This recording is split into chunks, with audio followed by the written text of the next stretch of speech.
Oh, I'm hearing more. Oh, it's the other one. Sorry, guys. I was hearing myself on the YouTube copy.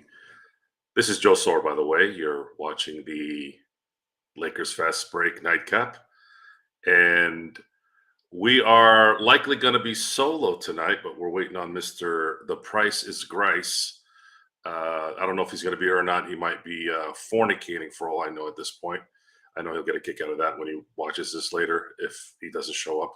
But Gerald is in Seattle tonight, and he will be doing some family festivities as well as, I think, going to the dentist. So, Gerald, we're thinking about you, or at least the chat room is thinking about you. I'm not. I don't do that kind of stuff, but you know what I mean. So, welcome everyone. It's okay, Mark. This was kind of not an impromptu because I did kind of plan it earlier, but it was just created probably about 30 minutes ago. There's been some kind of stuff going on in the NBA today, stuff that's somewhat Laker related because I think a lot of the trade rumors are starting to kind of accumulate here. Nothing, surprising there. Usually after Christmas, you start to see some stuff kind of going, and then of course a lot of the injuries, as well as a lot of the fines that have been sent to guys like Joel Embiid and soon Mr. Nurkic and Mr. Marshall. If you guys don't know what I'm talking about, there was a gnarly fight today. I mean, gnarly as an NBA fight can be. I think it was a slap and sort of a graze by what was it? Geez, let me see. I always can't pronounce his first name. Hold on a second here, guys. Be patient. Give me one moment. Where were we here? Okay. So it was Najee Marshall. Najee, that's what it is. And Joseph Nurkic. There was a little bit of a scrum. Likely going to be some suspensions, definitely some fines. About as exciting as you can get in terms of a fight in the NBA tonight. Joel Embiid got fined $75,000 today for his little gesture. And then Luka Doncic is going to be out for a while, which isn't a surprise. We already know that. But there are some things popping up with some information on the awards. I'll get to that here shortly on the show as well. But as far as tomorrow and how it correlates with what happened today, Mike Brown, if you guys are in late, was fired today, or I should say let go, and replaced by Doug Christie and his wife. I don't know if a lot of you know the Doug Christie story and his wife, it's funny that Sean had sent me a message that his wife is going to be on the planes now since he's going to be the interim coach. Doug Christie's was probably more famous when he was with Sacramento during the Shaq Kobe Sacramento rivalry. More famous for the fact that he was very, very close to his wife. Now, you might be saying to yourself, well, Joe, it's his wife. Of course he's close to her. No, I'm talking about like he didn't go anywhere, not even on road trips without his wife. So apparently the marriage is working. I mean, it's been 20 plus years now. So salute to Doug Christie and his wife. They're doing things right, it seems. But there was an ongoing joke that that the beginning of the word simp started with Doug Christie. That's not fair to put that on him, but at least that's the most famous one that I can remember. And now he is the interim coach of the Sacramento Kings, which the Lakers are going to be playing tomorrow and possibly get a sweep for the season. This will be the last time, likely, that the Lakers face Sacramento. And I can't remember the last time they swept the Kings in all 4 games, but the Lakers have a really, really good chance of doing that tomorrow. Although LeBron is sick, and so is Rui Hachimura. I don't know how sick. I don't know if it's that bug that's been going around for the last few months. I don't know if it's just a simple cold. Anthony Davis is questionable. So we're going to have to wait and see how this plays out. If the Lakers feel like they can beat Sacramento during this transition, I would not be surprised if they maybe sit Rui and LeBron and let AD kind of pick up the slack on this one. I think that might be a good excuse for them not to have to play, and that's LeBron, especially. If he doesn't have to play and they can squeak out a win with AD tomorrow, that could be something very, very beneficial because the Lakers obviously were able to get the win on Christmas without AD, and that was just anytime you can get less minutes from anyone of AD or LeBron and still win is a double win in a lot of ways. Oh, so Jeremy, I'm gonna I'm going to remind you of who Doug Christie is. So Doug Christie was actually drafted by the Lakers back in the 90s. Not a bad player, pretty solid player, but didn't become kind of who he ended up being in terms of a good defender, good, defensive starter on a solid team like the Sacramento Kings were back in the early 2000s. And he and Rick Fox got into a scrum, very famous scrum. Was a preseason game where Rick Fox kind of elbowed him, and I can't deny the fact that Rick Fox kind of deserved to get the little sucker punch uppercut in his jaw. If you go on YouTube and put Doug Christie and Rick Fox, you'll see it. And then once that finished, of course he couldn't retaliate because everybody started getting in front of him. He ended up running after Doug Christie in the hallway, and they were fighting in the hallway to the locker room. And then you had Vlade in there and Shaq and all that and going crazy. It was quite comical, but that's kind of what Christie was known for, besides the fact that he was known for being kind of a he-bitch to his wife. People got a kick out of the fact that this guy did not go anywhere without his wife. So that's kind of the story of Doug Christie. And you'll probably see more stories on that. And again, that's pretty disrespectful to call him a he-bitch. I wouldn't. This is not really my words. I'm just kind of creating that word to describe what most people thought. His wife, Jackie Christie, became more famous with Doug Christie than just Doug Christie. And that's kind of how it was. My memory of Doug Christie, unfortunately for Sacramento, is he had a wide open three in Game 7 that could have put the Kings ahead late, and I think it was the overtime, and he ended up. I think he hit the backboard. It didn't even hit the rim. It was really a bad shot. And then right after that, I think Peja Stojakovic missed the entire rim and backboard. And that's my memory of that particular team and Doug Christie. But tomorrow, the Lakers will face the Sacramento Kings in their likely last matchup of the year in LA. And I fully expect the Lakers to take advantage of the fact that the Kings are in absolute disarray at this point. I don't know what they're going to do. I don't know how this team went from one rebound away from possibly going to the second round a couple of years ago and having a legitimate two-star team to now they're going to have to blow it up. How they're going to blow it up, we're going to find out between now and February. And we'll probably be talking about the possibilities of maybe the Lakers being in on that deal, but only in hopes of being in on that deal. I have a hard time believing that the Sacramento Kings are going to do anything to help the Lakers win a championship, less including like an Anthony Davis in the trade. So I don't think that's going to be the case.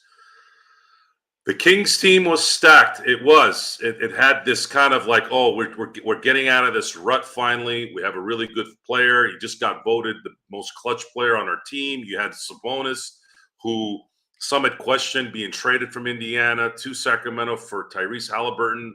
Not a lot of people thought, was that a good trade? It balanced out the team for a minute. But the problem, like most things in sports, is one little skew can skew you out. And if you have been following a little bit of the NBA the last year or so, like we all have, obviously, is we're looking at a star player in De'Aaron Fox not commit. And I feel like since that day, the Kings have kind of spiraled down. If your star player isn't committed to the team, why should anybody else? And then we've seen that the Kings have tuned out Mike Brown to the point where he's been let go. And you can't say that the Kings management wasn't trying. They went out and got DeMar DeRozan. They got another guy, and I felt perfectly fine in saying, hey, that's not a bad number three guy on that team. I think that's a guy that's a veteran. I think it's a guy that's always played good team ball, someone who wasn't going to demand the ball, someone who wasn't going to be a chemistry killer.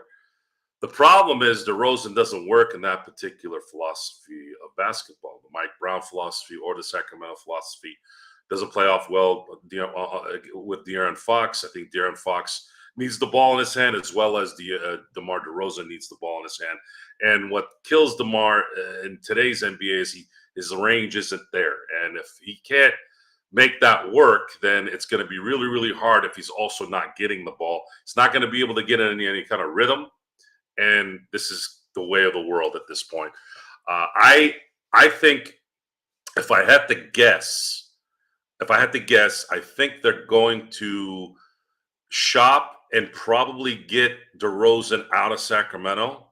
But I don't know if they're going to be able to get out De'Aaron Fox. I don't know if they're going to get the deal they want. And they don't necessarily have to trade him. They have another year. He has another year on his contract. They could keep him and trade him in the summer or in the deadline next year. This contract runs out in 2026. He becomes a free agent. I'm kind of curious to see if he's going to be the one guy next season, at the end of next season, that'll actually go into free agency, not signing an extension with his current team, because most of these guys are signing those contracts and signing those extensions because they're going to be able to get more money. And if they're all NBA players, they're getting that super max as well. So I'm going to get back to some of your guys' questions. I'm sorry. I kind of wanted to open this up a little bit and remind everybody of what's been going on here tonight. Let's see here. Yeah, Robert, that they do the same thing. Fox is a little more athletic, but again, they both need the ball in their hands. Let's see. They aren't going to trade Fox, just DeFrozen.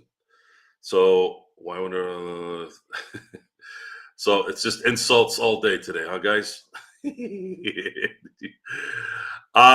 Mark, I did not see any of the games tonight. I did see some highlights. Today was one of those days where I had to go get some vehicles checked and fixed, or maintenance, I should say. And then tomorrow I'm doing pretty much the same. I want to get all that crap done before the year starts, because it is going to be a busy season. I am a silver fox. Not sure I wanted fox. That's a good one, Mark. That's a good one. Yeah, I haven't seen any games. I know that Denver lost at home against Cleveland. Minnesota, Anthony Edwards hit a last second shot to beat Houston in Houston. Boston blew out Indiana. Let's see here. New York beat Orlando. Okay, so that's pretty much the out-of-town scoreboard. And yes, most of my day, I wanted to get basketball in here, guys. It's still the Lakers fast break, but I will talk a little bit about Teoscar Hernandez. Today was a day that Dodger fans were waiting for, and they were waiting and almost became an obnoxious story the last month, not understanding that there's negotiation time in baseball. Baseball doesn't sign players like they do in the NBA. They don't sign within the first 5 days, 3 days. In baseball, a lot of these things take sometimes a month, sometimes two. Heck, sometimes you've seen guys like Blake Snell not sign until March. That's what happened last year. And Dodger Nation has adopted Teoscar Hernandez much like they adopted Pau Gasol. I've compared the love for Teoscar to almost being exactly like Pau Gasol. When Pau Gasol arrived, people went nuts. I went nuts. A little bit more in terms of his arrival, knowing who he was. We didn't really know who Teoscar was, but at the end, we loved and love Pau Gasol. And it's the same love that they're giving Teoscar. And Teoscar was never really going to go anywhere, but it was hard for people to kind of wait it out, because people don't have any patience to understand negotiation. They don't understand that the market a lot of times dictates what's really going to happen. You can't just rely on, oh well, they're talking to Juan Soto. That means Teoscar is all bent out of shape. No, that no one in free agency is sitting back going, why are they talking to Juan Soto instead of me? Everyone with a half a brain knows this. That there's certain players that are going to get the attention. You want to sit back and relax and just wait your turn, and that's pretty much what that is. Robert, my man. Let's see. Joe, if the Lakers beat Cleveland in their next game after the Kings, do you think that would prove that the Lakers can get a top 6 seed in the West? Lakers sometimes, even after big wins, will rest on their laurels. I think that's one of the main issues I've had with them in the last since the LeBron era is they do get comfortable when they start feeling themselves, and then all of a sudden they get slapped. They get slapped back down to earth. A good example is that Orlando game. They had won 6 straight. They end up losing that Orlando game, and then they get destroyed by Denver, which Denver just seems to have their number, and then they got destroyed by Phoenix. And so I don't know if it's going to necessarily put them somewhere where they're like, okay, well, it looks like we're gonna be able to compete in the top 4. But what I will say is their schedule is pretty favorable in January because you're looking at Cleveland on the last day of the year. I'm going to probably notch a loss in that because Cleveland's just playing really, really well right now. And it's not a shame to lose to Cleveland right now. It's just they're a better team right now. And then after that, it's going to be Portland, Atlanta. Yes, Houston's really good, but I think that's a winnable game even in Houston. Then you have Dallas without Luka. Then you have Charlotte. Then you have back-to-back games at home against San Antonio. You have Miami at home. You have Brooklyn at home. You have the Clippers at home, technically in LA. Washington. I mean, really, from January 2nd when they play Portland till January 21st, they have pretty much all those games are winnable except for maybe Houston. That's a play. That's a run. If you look at the schedule, that's a run that the Lakers have to take advantage of. They're going to have to take advantage of that little window. If they can do that, and then if Rob can get out whatever ditch or wherever Pennywise, like whatever area he's hanging out with Pennywise, if he can get out of there and find a third guy on this team and not gut the team at the same time and the future, hey, they go into the All-Star break finally not having to kill themselves after the All-Star break. They actually go in a good position, and then they can really start focusing on, hey, we got to make sure we get a top 4 seed no matter what the rest of the way. And that's how that's got to play out. Joe, in all honesty, I think SAC are dangerous tomorrow. When a team flicks their coach, they are normally dangerous. That is true. That is true. So my advice to the Lakers is bring Rick Fox with you and have him stroll around with Doug Christie coaching the first game in his career there. I know a lot of you guys are youngsters. You don't remember that, but it's funny if you look back on it. Joe, if you were Rob and Jeannie gives you the order to use both first-round picks however you want, what would be your preferred realistic trade targets? Ooh, that's a great question, Free. That's a great question.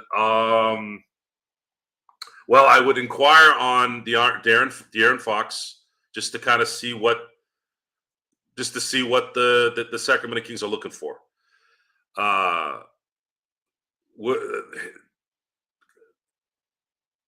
If there's a definite no there, then I call Charlotte and feel out what's going on with LaMelo Ball. Now, there's been rumors that LaMelo Ball might go to San Antonio. However, Sean made a good point yesterday when we were talking about some of the transactions that might take place here between now and the deadline.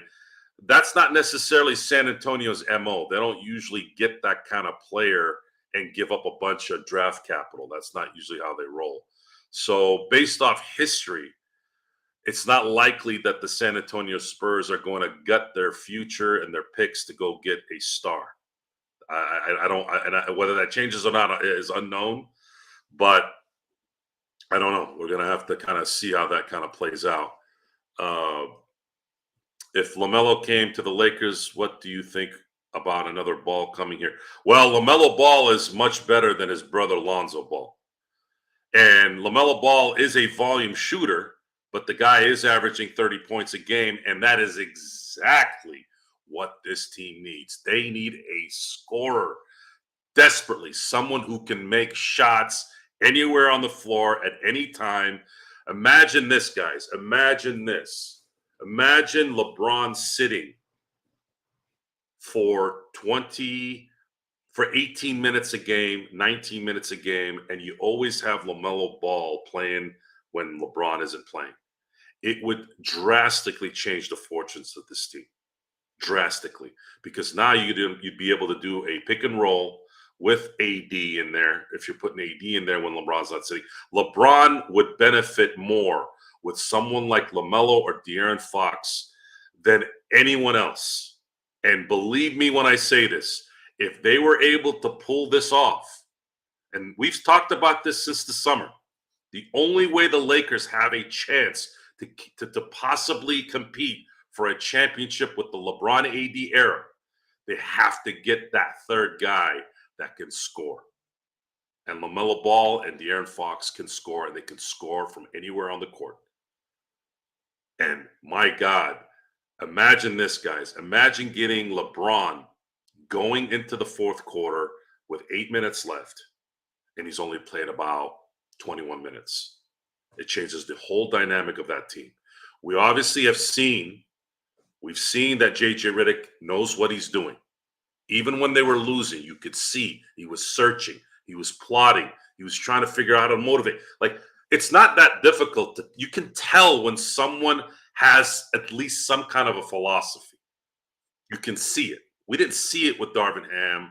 We saw it with Frank Vogel before him.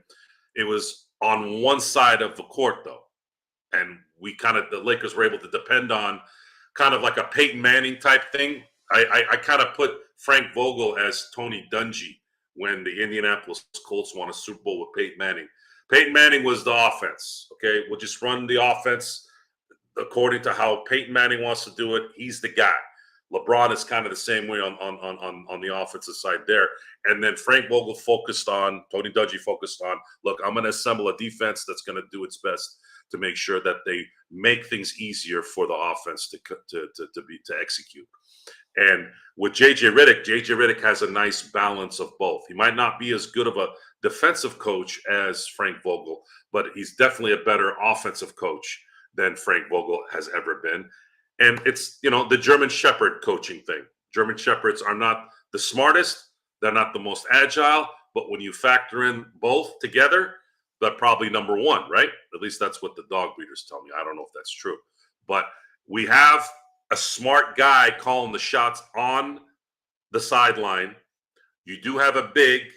You do have LeBron James. And this team desperately needs a scorer, preferably someone that's dropping 25, 30 a game, so that you actually will have a chance in this year's run where we're seeing an immense amount of parity. Other than Cleveland, Boston doing their thing, of course, Oklahoma City and Houston's kind of coming up a little bit. I am not afraid of any of those teams. I know they're really, really good in Boston and they're really, really good in Cleveland, but I don't fear those teams. So if you have that third guy and you have LeBron James healthy and AD healthy, if they were to make it to the finals and to face Cleveland or Boston, I feel very comfortable having that third guy there. And I feel very comfortable with AD and LeBron showing up and possibly making something happen when it matters, because they've done that already. So, yeah, it's a lot to kind of absorb. There's a lot of ifs, ands, or buts, shoulds, and woulds that are involved in this, but it's going to be a lot of discussion, guys. We're coming up on the end of the year here, so you're going to start hearing a lot of rumors. There's going to be about a month and a half of stuff brewing, but I am starting to feel like there might be something we might get a little bit of action, whether it goes the Lakers way or not. I think you're going to see some movement here in February. And I'm interested in seeing how the new CBA is going to create newer workarounds. I think that's kind of what I want to see. I want to see what kind of workaround are these guys going to make work that's allowed, because it's going to be tough. The way they match contracts, dealing with the aprons, I just don't know. I don't know how that's going to kind of play out. Let's see here, Jeremy. Hey, Oxide. What's the jumper, mate? It looks stylish. I approve. Oh, this is an old school. Here, let me get this off here real quick. This is one of my old hoodies. It's when Adidas was making the sweater. Once in a great while, I'll sport it, and it's kind of got a little bit of a soccer kind of dig. I'm not much of a soccer guy, although I do watch it. But it's this is when Adidas was making the apparel, and I wear this when it's cold, which is very rare here in Southern California. And then I do wear the Kobe Audis. That's what I call them. Kobe's second shoe that looked like the Audi. So whenever I wear my Adidas shirt, I wear my Adidas shoes. A little bit of the fro era Kobe gear is what it is. Thanks, Mark. Appreciate it, bud. Joe, can you touch on the Dodgers signing? Yes. So going back to Teoscar Hernandez. So the Dodgers signed him to a 3-year, $66 million deal. There's a fourth option deal where he'll get another $15 million, or the Dodgers can buy him out for $6.5 million. So technically, it's a 4-year, $72.5 million guaranteed contract. $23 million of it was in signing bonus, which is immediately given to him, and the other was a $23 million deferment. Dodgers have officially created, even though they weren't the first to do this, it's been going on for years. They're now probably going to have to change their names to the LA Deferments. That's just pretty much what they're going to be known for here. And they're going all the way, folks. They're going all the way to try to create this dynasty. They want a dynasty. They do not want a couple championships. They are going after a 4, a 5, and a 6 title run here between now and when Shohei's career is over, which is in 9 years. Can they win 4, 5, 6? Baseball is a fickle game. So I don't necessarily know the answer to that, but I wouldn't mind them having a run like the Yankees of the late 90s. The Yankees won in 96. They won in 98, 99, 2000, almost won in 2001, except Arizona was able to get out of that ninth inning with down 2-1, getting ahead and winning it in the bottom of the ninth. And then, of course, Yankees ended up winning, I think it was 9 years later in 2009, winning 5 championships in the Jeter era with Mariano Rivera, Jorge Posada, all the greats that were a part of that Yankee run. And this Dodger team looks like that. It looks like that they're building to that. Matter of fact, I think this team is actually better than those Yankee teams. And the Dodgers already have 2 titles in this decade. They had one in 2020. They just got one in 2024. So if they end up winning, let's say 3 more, you're looking at five championships in the 20s, and that would have essentially put them in a position to be one of the all-time great dynasties in baseball history. The Dodgers have never won back-to-back championships. They got close in 63 and 65, but 2 out of 3, that was their best kind of run in terms of years. But they've never won back-to-back. They've gone to the World Series 22 times. They've won 8 times. Now, St. Louis Cardinals hold the most championships in the National League. I'd like to think that the Dodgers have a chance to eclipse that here between now and in the next 9 years. I actually think that there's a very good chance that they can win 4 more based off of how these guys are putting the team together. If they win 4 more, they're looking at 6 championships in this decade, and that would put them in a position where they officially take over the NL all time. And they'd only be behind the Yankees, which we're probably not. I don't think any team was going to catch up to the Yankees in this century in terms of titles. The Yankees have 20, 27. So let's see here. Jeremy, yes, Sox, G, Magic, Xbox, Costa are all very talented. What are was someone complimenting us and I missed it? Where are we here? Saints Row 3, been playing that on my Switch chat. Amazing game. Mark, that brings back memories. You're the best, Joe. Love the show. We desperately need trades. Oh, hey, Fred, how you doing, bud? This is the first time I've seen you. Welcome. Please subscribe and follow and like. Again, thank you so much. We if this is the first time you've heard this, I'll tell you. We try not to clickbait here, and we have organically built our audience. We haven't used any tricks. We haven't used any marketing tools. We've had solicitors coming after us daily, weekly, monthly on how they can make us popular. And luckily, Gerald and I feel and have the same philosophy in that we're not going to fake this. If this is going to work, it's got to be legitimately done. We want people to find us, to refer us. In my business is 95% referral. When things are told to other people to come buy or watch, to me, that's the greatest transition of an audience in anything or client, because there's this credibility behind it versus us doing some kind of graph where I'm like, are the Lakers going to go get Hakeem Olajuwon? Like some bullshit like that. A lot of these clickbait stuff that just fill up all this stuff. And I don't know why people fall for that. I've been clicking not interested on almost all that stuff here lately. And I'm not getting a lot of it now. I think the algorithm is finally starting to understand, like, look, I don't want fake ass shows. I want legitimate shows. The show is going to work because you guys like us.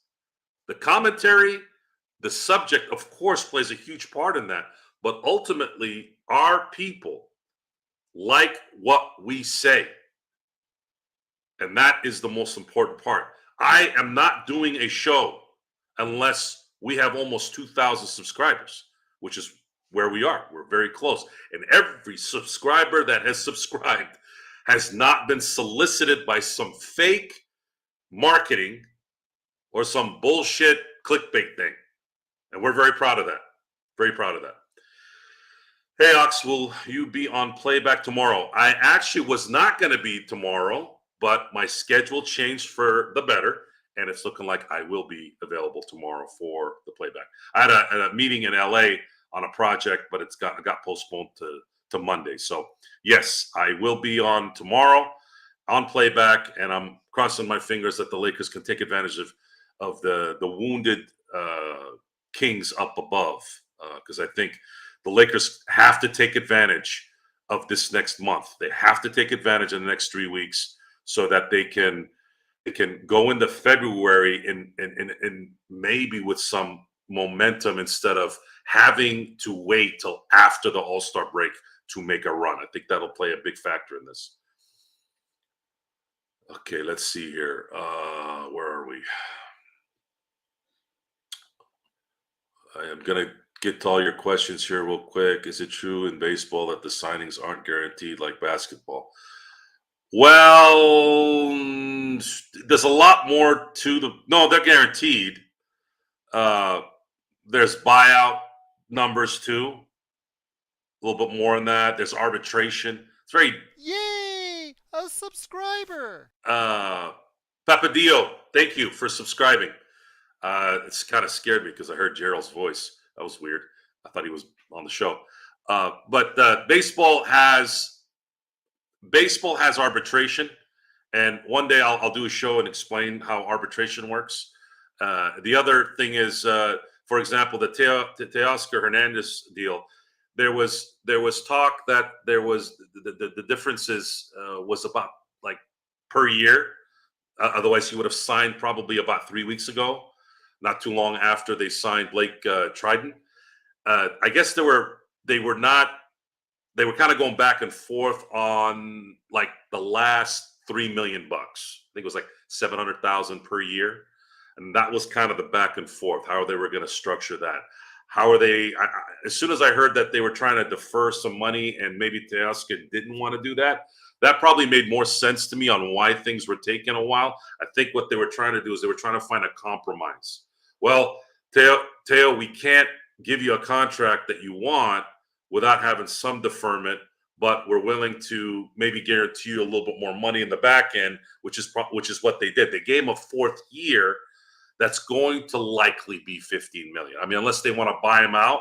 So if they buy him out and they feel like, hey, Teo, you're not playing real well, and after year 3, let's say, they can buy him out for 6.5 mil. But if they don't, if they pick that option up or they just go with it, then Teoscar makes 15 million that final year, his fourth year on the contract, and now the deal becomes a 4-year, $81 million contract, which is a heck of a deal if you think about it. When you look at what he got paid this last year, and then you factor in, let's say he ends up playing all 4 years and doesn't get bought out his fourth year, Teoscar essentially ends up getting a 5-year, $100+ million deal with the Dodgers.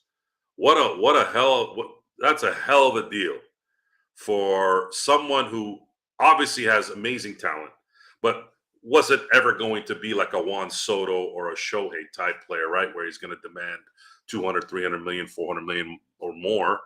But my God, he ends up coming to LA and gets this adulation that I think he didn't expect. And then all of a sudden ends up, possibly making $100 million and maybe wins 2 or 3 more wins 2 or 3 championships and becomes a Dodger legend. Like, Teoscar has a chance here to be a Dodger legend. He most likely won't make the Hall of Fame, but he will be a Ron Cey, a Davey Lopes type player. Those guys are adored in LA. Rick Monday, Steve Garvey, whom Gerald has said numerous times, and I agree with him, that should be in the Hall of Fame. So, I mean, are you going to, for those who didn't have the common sense, and I know money sometimes changes things, but I think we've seen Teoscar enough in the year he's been in LA to like, there's no way this guy's leaving this place. For what? An extra 5-10 million to go to Toronto? He's not going to go to Toronto. That extra 5-10 million that he'd get on paper, that would be more if they did it. Of course, I don't think they would. They don't have enough. I don't think Toronto has that kind of money or doesn't want to spend that kind of money. But that money would have been eaten up by the Canadian government. And then what are you doing now? You're going to stay up in Toronto and hope that you can win 90 games versus you're already going to win 90 games in your sleep. You're just wondering if you're going to win 105 and not be a part of what could be the 21st century murderers row that's coming up, possibly going back to back for the first time in franchise history, the first time since, the Dodgers have been in existence since 1884. So what are we looking at there? 116. We're looking at 140 years, folks. The Dodgers have been in existence for 140 years. They've won back-to-back championships. Imagine missing out on that. Why? So you can go play in Boston. Boston doesn't even give a shit about winning. Toronto doesn't give a shit about winning. They're going to lose their prized possession soon enough. So what are you going to do? The Dodgers and maybe the Yankees and maybe some sleeper team in the AL at some point will sneak in. But this is the Dodgers league at this point. Could they lose to Atlanta? Could they lose to Philly? Sure, it's baseball. But the likelihood of this team, especially if they end up picking up Tanner Scott to boot, as well as getting what's rumored already that he's coming, which is Roki Sasaki. Ooh-wee. I don't know how the hell you're going to beat. You're talking about a pitching staff. If they get Roki, you're talking about a pitching staff that's going to have 8 starters. 8. So Matt, and they're talking about having a 6-man rotation. So you're going to have 8 starting pitchers whom you're going to be able to circulate through a 162-game season. Make sure that whatever guy needs to get rest, Glass now, Make sure Glasnow gets his rest. Make sure Otani gets his rest in that time, and use Snell, use Yamamoto, use Roki, use the guys that aren't going to be as taxed. Then you're looking at a team that's not only going to go into next year's postseason with a stacked pitching staff, but they're also going to have a stacked, even higher stacked bullpen, because one of those guys that was your starters might be going there in Dustin May. And if you get one more top line, maybe a left-handed relief guy, Tanner Scott obviously is the guy we want, but there's a chance that he might price the Dodgers out.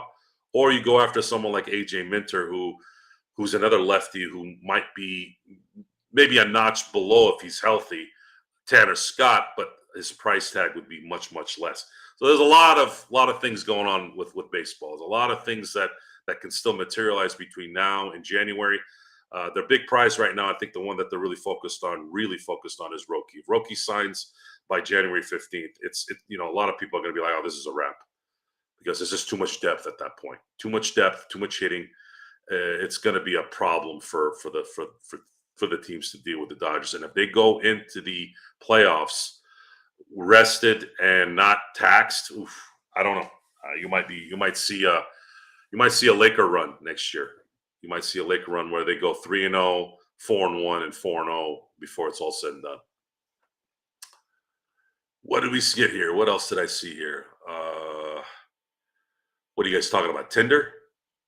Bruno Diaz. Now we have Teo, Blake, Conforto, perhaps Tanner, cheaper than Soto. That is true. That is true, Bruno. Yes. I think they were in on the Soto deal, but I think they knew they weren't in the Soto deal. Soto essentially did exactly what he said he was going to do. He was going to squeeze every piece of whatever fruit he wanted, and in this case, it was the Big Apple.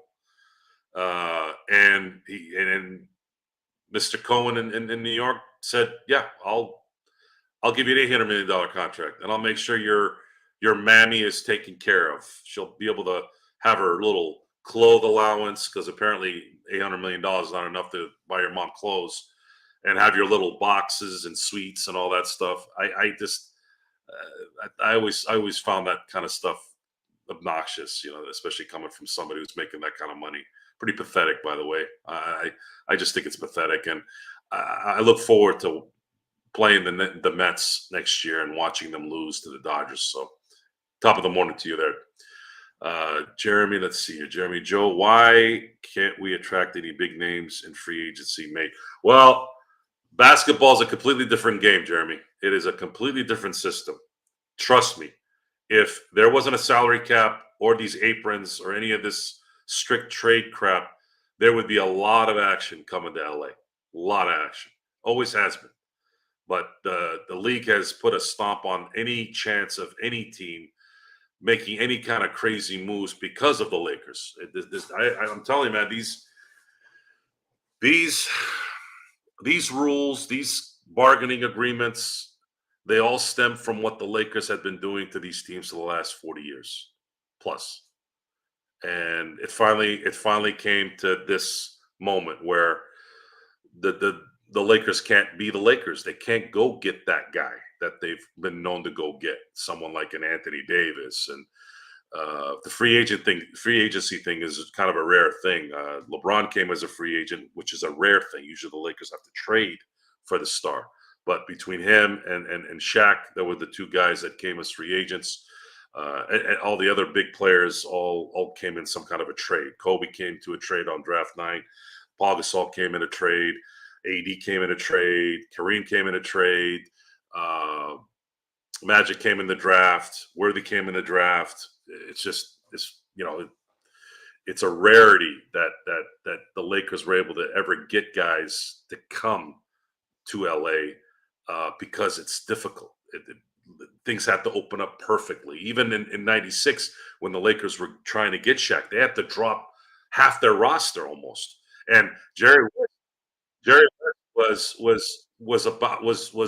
had to drop Anthony Peeler and George Lynch, and was prepared to drop Eldon Campbell if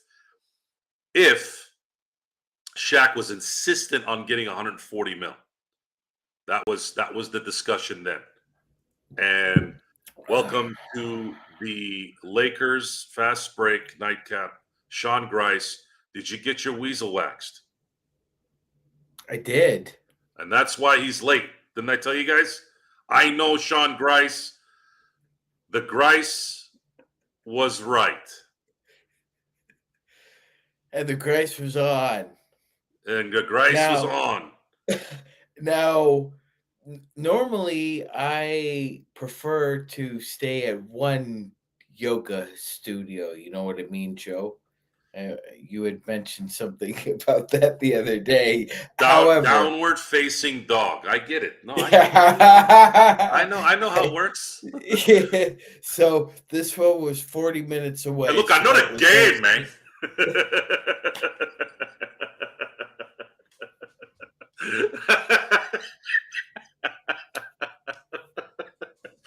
Oh man, I gotta have a drink on that one. Sorry, go ahead, Sean. So, what were you discussing, Joe? I only cut the tail end of it. We were discussing some baseball here on the Nightcap. We did talk a lot about basketball. We'll get to that in a minute here to catch you up. But we were discussing it kind of correlated with the Dodgers being able to have the freedom to do what they're doing here, especially with what happened today and what's coming likely here in the next few weeks.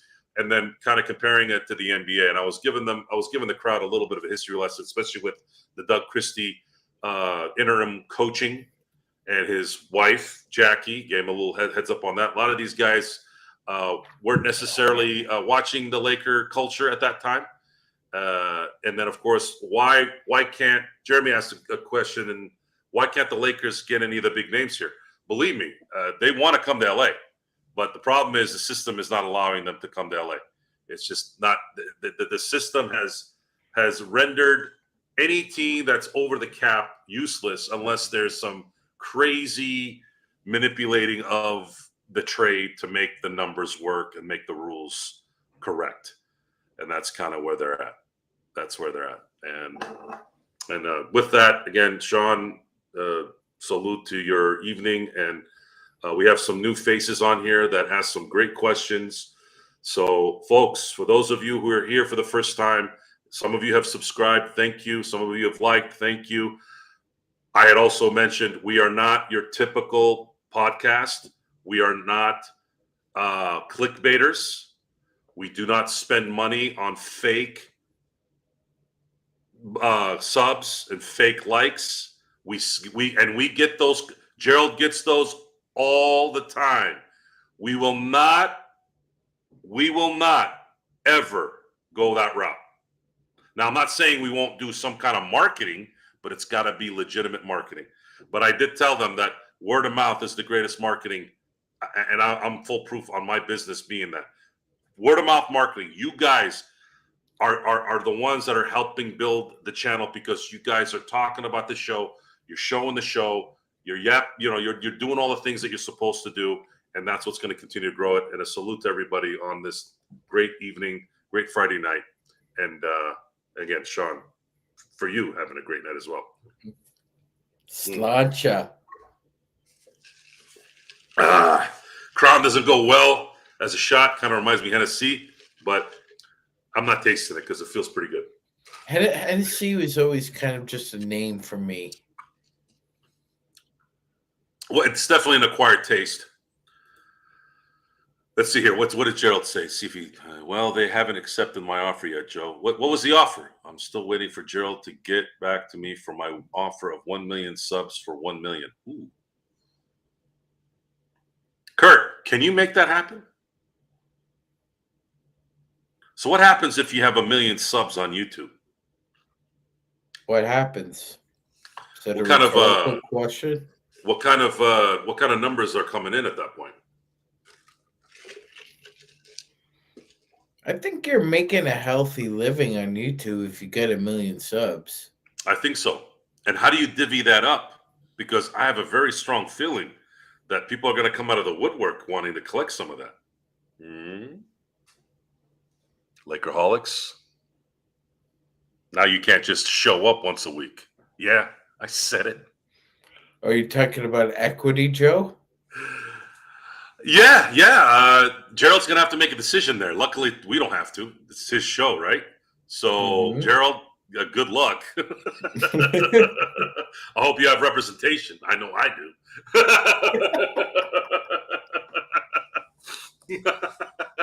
No, I'm just playing.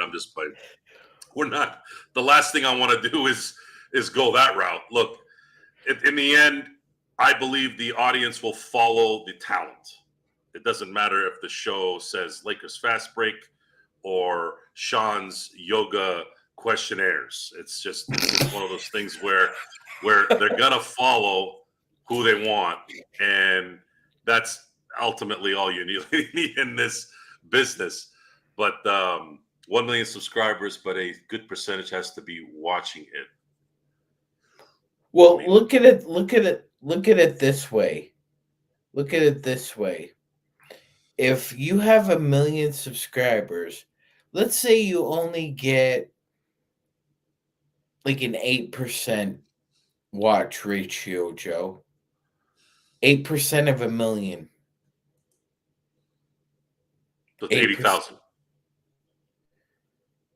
That's still quite a few views.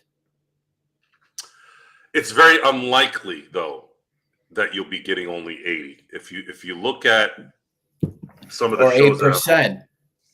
if you look at, Normally a dip is like between 4 to 12%. It's not a lot. mhm. I think the high. I think when you get to that height, I think you're probably looking closer to probably 10, 12. It's that big at that point. I might be wrong. Looking at some of the shows that I watch that are in the 100,000 subs, usually they'll have 3,000, 4,000, 5,000 watching, especially if it's event, a big event that happened. Off seasons are different. They're usually sitting at 2 or 3. But if it's a World Series, if it's a playoff game, if it's a good So series, like if you go by that ratio, right? So for every 30 subs you get one watch if you're that high. I honestly I don't know. I think when you look at the common 'Cause sense factor, that's what I would use as a when you're looking at, let's say you're looking at this as an advertiser, YouTube is going to look at it, but let's just use a regular advertiser. If I go to, let's say I go to, since we're talking about Teoscar Hernandez, a lot of people have been talking about the sunflower business being, the sponsorship is going to go up, right? Because Teo started the sunflower seeds in the face of everybody, right? This is my favorite one. Spits Flamin' Hot. So if I call them up, and again, folks, remember what I sponsor, I use. I'm not just going to go sponsor Tampax just so I can get some money. I'm going to go after stuff that I actually use. Or if you actually drink Pepsi, right? So Pepsi, I don't know if that's too big. It might not be, but let's use them as an example, right? So I call up Spitz and I'm like, listen, I eat your shit. Anytime I go on a road trip, anytime I'm at a ball game, your shit's off the hook. I love Flamin' Hot anything, right? well, hell, Joe, that Pepsi you were holding up. Did you know this? Did you know that the amount of sugar that the pilgrims consumed in the lifetime in their lifetime was like in the mid 30s, right? Mhm. The equivalent of what they put into their livers with sugar in a lifetime is equivalent to what we put in 1 year. Correct. And the sad thing is they all died of dysentery to make up for it, right? So when you look at the differences between now and then, forget about even the pilgrim times. Just let's go back 100 years ago. There's footage of people in the 20s in the 21st and 20th century.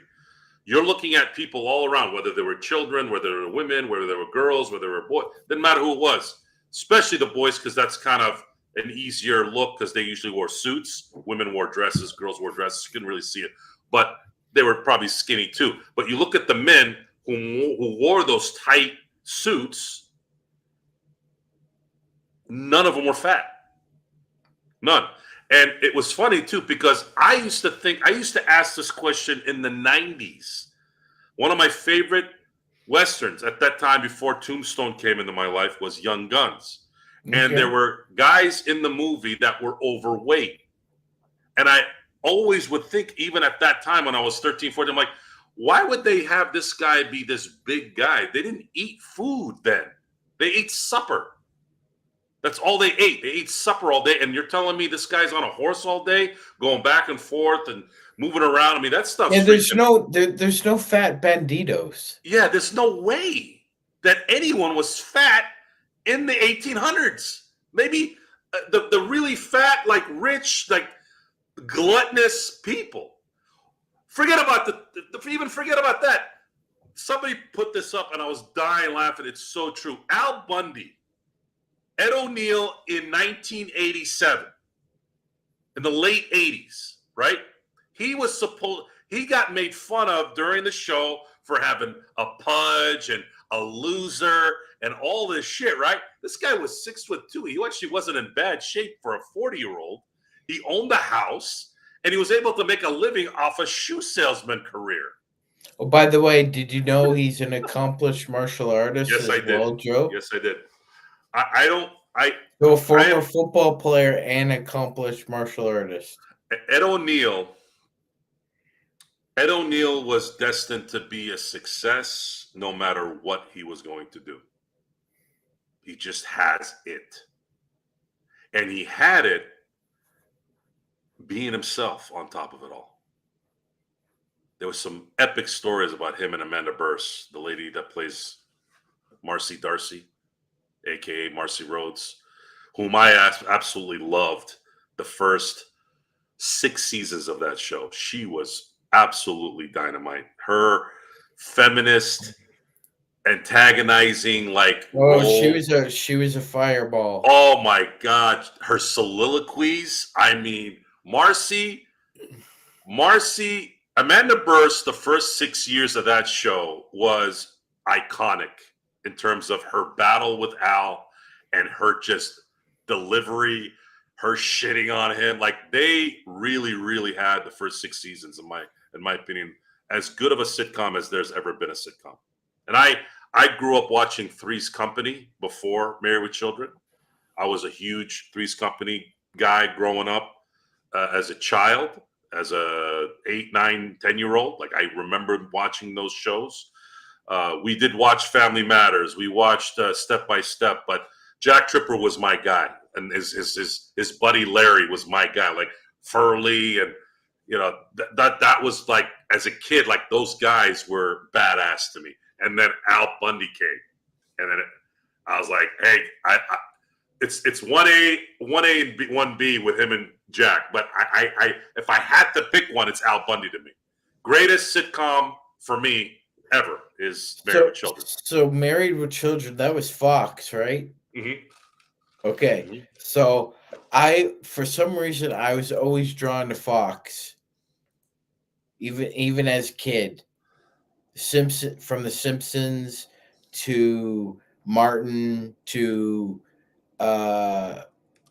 In Living Color, which I still think In Living Color in its prime holds up to any great SNL sketches, Joe. And then, of course, we were just talking about the series. So I was always drawn to that because the humor is just amazing. I mean, yeah, and Ed O'Neill, even in Modern Family, is hilarious as Jay. Well, the thing is, I don't look at In Living Color as the same show. I think it's a different genre. It's a variety show. And by far, if you compare the variety shows of Mad TV, SNL, In Living Color. Sure. It was more There's cultural. no doubt, Yeah. no doubt. I have the box sets. There's no doubt that In Living Color was number one. And again, Mad TV and SNL have had their amazing runs as well. They were great as well. It's just there's something that was relatable with Al, even though I've never lived that kind of life where I had a kind of a skanky daughter or a loser son or an unappreciative wife. It didn't that I never would have lived that life, but I related to Al in that when he won. Like it was an epic win. I mean, Ed O'Neill. There just isn't that show. And Katie Seagal, they're all great. They were all so good. I preferred Steve Rhodes to Ted McGinley, although Ted was great too.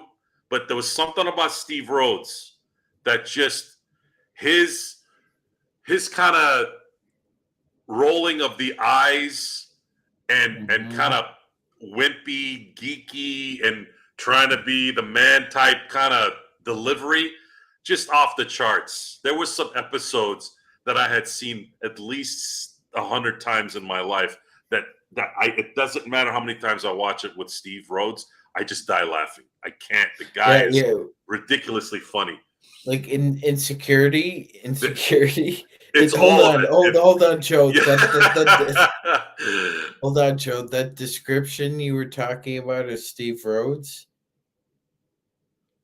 Joe, pay attention. Yeah. Insecurity. Guys like that are known as PAPs, passive aggressive passive probes. Like, yeah, like the eye rolling, like the little, like kind of like snippy comments here and there. It's like you know how to deal with somebody like that if you're Al Bundy. For those of you who've never watched Married with Children, there's an episode where Steve Rhodes is scared of a guy with a I Heart San Quentin bumper sticker. You have to watch that episode. It is one of the funniest episodes you'll ever watch in your life. And Steve should have won an Emmy, an Oscar, a Tony, all of that in that episode. He was all the things you just said, all in one episode. And when I challenge, I challenge. Like complete genius writing, delivery. Everything you just said about who he was all in that episode. I highly recommend you all watch it. Who wrote most of Married with Children? Moya, and there was another guy. I always forget the other guy. Hold on, let me find it here real quick. Moya, I remember he was on a couple of the episodes. Married with Children. Children writers. So it was Michael Moya and Ron Levitt. Okay. And then there was a few others, but those were the two main ones. There's some really good interviews with Michael Moya. He was, I mean, the guy wrote some of the funniest stuff and some of the more controversial. Imagine this, Sean. In the 80s, you had people trying to cancel that show.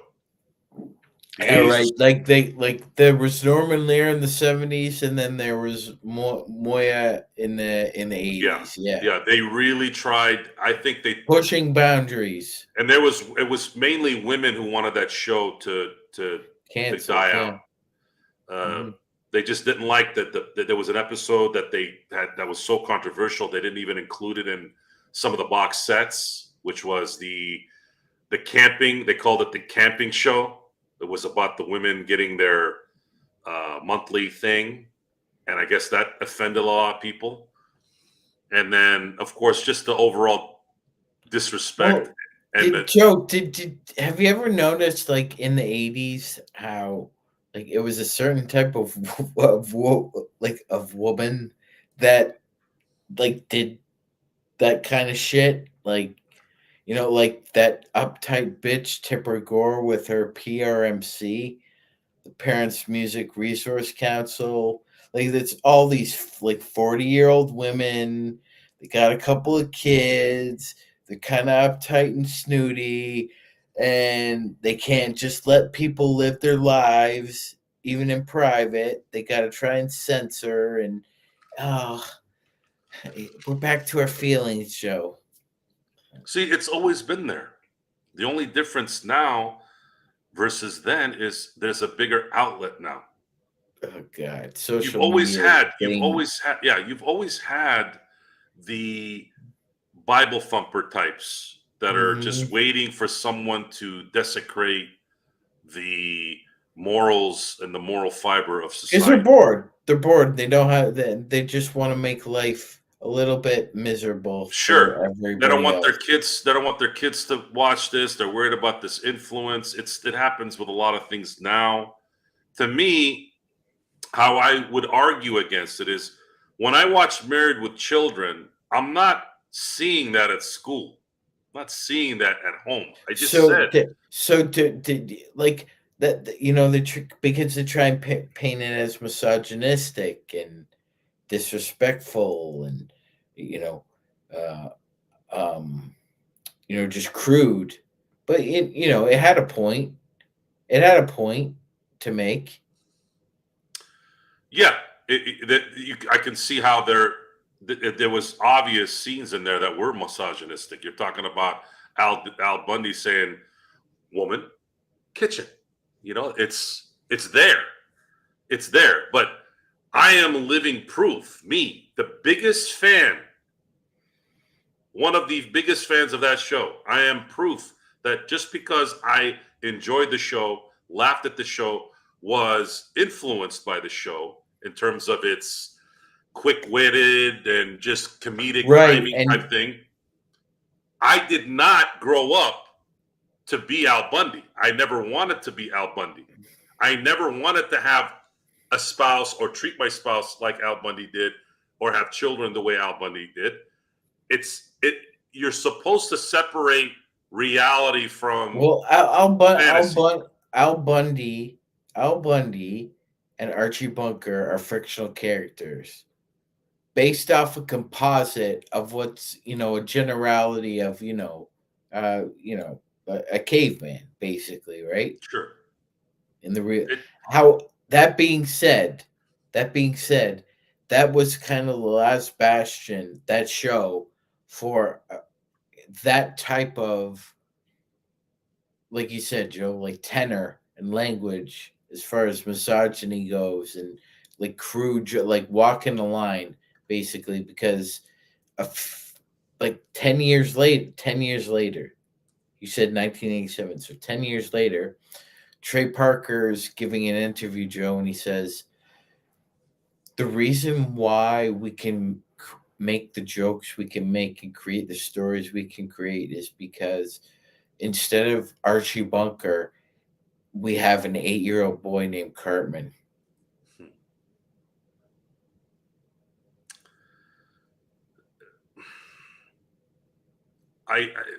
in the So end, it's in the end, the influence lives on. Like what somebody starts it, and then eventually the audience decides that this is what they want to watch. It's no different than, unfortunately, it's no different than people who want to watch promiscuous type material online. or You can sit trash TV. you can sit there and you can complain that it's rotting your brain and it's doing certain things. One thing that you don't notice, that I feel like society doesn't notice, is that if your core is off, that's when those things become more obvious. It's what it is, and not everybody can be a doctor or a lawyer or any of these things. And those who do them have to also understand the consequences. I think so many times certain people think, well, I'm being judged. Yes, of course you're being judged because you're doing things that isn't clean. It's not clean. No matter how much you want to make it normal, it's not. I'm sorry, it's not. Oh, I can't afford to go to school. Well, the world needs ditch stickers too. Right. Exactly. And no one wants to. No, in my industry, I've had this discussion with certain uh, I don't think that's demographics. still a job, but you get the Well, idea. so I'm in a business where it's 99.8% men, and it's not that difficult to do what I do if you have a goal. I didn't grow up to want to be a landscape contractor. I wanted to be a professional football player. I wanted to be a movie star, which is still in the cards there if a couple things go my way. I didn't want to do this. This came about because about 10 years ago, I came into a particular sector of the business that I noticed had a demand. And I said, what is this thing? Why do people like this thing so much? And then it went from there. And then all of a sudden, I'm like, well, how can I guarantee that I don't have to ever have to work for anyone again? That's where the deal was solidified. I said, no matter what goes on in my life, whether I get injured, whether I get weather that stops something or whatever, this job will never fire me. As long as I'm licensed, as long as I got the insurance, as long as I got something to in terms of reputation that's out there, I'm never going to have to worry about ever not working. I have a project that starts in a week and a half that is pushing six figures right out the gate, right? And that's what this job allows me to do. It allows me maybe not security like a 401k, but that's up to me if I want to do that. If I want to go put some of that money into something and let it sit somewhere, cool. However, I'm fortunate that I do have a spouse that does that, and that leaves me a little bit more freedom to do maybe a little bit more higher risk stuff, i.e., video games, i.e., podcasts, things like that. See, that's the beauty of having the cake and being able to eat it too. And that's where it sits. And this wasn't something that wasn't figured out. This is not something that just fell on us. It materialized that way. Well, okay, let's do this. I can make this kind of living, and then we can guarantee this living here, which leaves us a little bit more room to risk. And if you don't risk, you're never going to get that generational thing. You got to just keep working and working, working for someone, working for something, and you're at the behest of them. Even if you're a doctor and a lawyer, you don't have to worry about a job with that either. My buddy's a lawyer. He worked at a firm. Place is a freaking nut job. Bunch of crazy fucking people all over the place. Yeah, Being nosy. I tried watching that show Suits. I couldn't really get into it. I've seen some. I think the thing with the shows like that is people go into that fantasy where they become this guy, right? And he's doing is hanging out with a bunch of hot chicks and banging them. Californication, David Duchovny. What Yeah, a it's show! like Saved by the Bell for lawyers, basically. Yeah, Yeah. what a show! What a show! How about David Duchovny? Could you imagine his agent coming to him? Hey, look, by the way, Showtime has this amazing show where you just bang a bunch of hot chicks for. Yeah, there were some really hot Oh, chicks really? for that Cool. show. Yeah, I think I'll do that. Now, granted, Yeah. they're not legitimately doing it, but I mean, they're doing everything except the deed. Mm-hmm. And oh, by the way, we're going to pay you, I don't know, Well, $200,000 an episode. it is HBO after all. Yes, I think we kind of veered off from sports a little bit. We'll come back here a little bit. What are your top three HBO shows of all time, Joe? Number one is Sopranos. Number two is Entourage. Do I have a number three on there? I'd say Ballers, I guess. I didn't Okay. mind the show. I never Okay. watched The Wire. I still have to watch it, and a lot of people say that's actually better than The Sopranos. But as far as shows that I've watched on HBO in its entirety, yeah, yeah, I'd have to go Sopranos, Entourage, and then Ballers. Okay. Yeah, I Entourage go. was great. Yeah. Yeah. I go. Yeah. I on a different day, I could flip them. It's The Sopranos and The Wire, and then I think the third one for me was Tales from the Crypt. Oh, you're going back there. Yeah. Okay, I would say that Tales from the Crypt and Dream On were some of my favorite shows back then. Dream Yeah. On was I was kind of a kid at the time, but I got a kick out of the stories in that. What was your most memorable Tales from the Crypt episode? It was the one with Kyle McLaughlin, Yeah, where he's out in the where desert where he being gets chased eaten by by the the cop. bird. Mm-hmm. And I remember him from Dune. So when I saw him on the show, I'm like, hey, that's the guy from Dune. And I watched that episode, and the way the way it ended, I was like, fuck. He just yeah, he didn't go out well. He didn't do well. That's the most vivid show on Tales from the Crypt, and kind of a scar in my thoughts at the time. I thought it was kind of brutal. So there are two that stand out that way. That was one of them. The other one was when Don Rickles played the vestigial monster. I don't think I ever saw that one. You didn't see that one with Don Rickles, Joe? No, Well, it's available on YouTube. So if you have a I'm gonna go watch that tonight. Then definitely watch that one. The newest show. Uh, there's some new shows that some of my friends have been telling me to watch. What was the one that? What was it? I gotta see it. I think it was on Netflix. Netflix new show.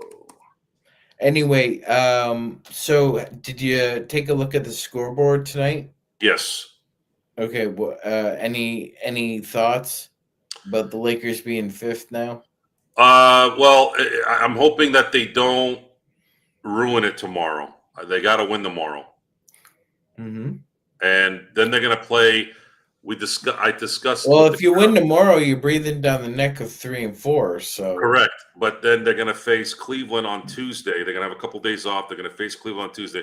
I'm gonna say they're probably gonna lose that game, but the schedule from January 2 till they play Boston on the 23rd. In between those two games, they're playing a very favorable schedule. You have Portland, Atlanta, Houston, Dallas without Luka, Charlotte, back-to-back games against San Antonio, Miami, Brooklyn, and the Clippers.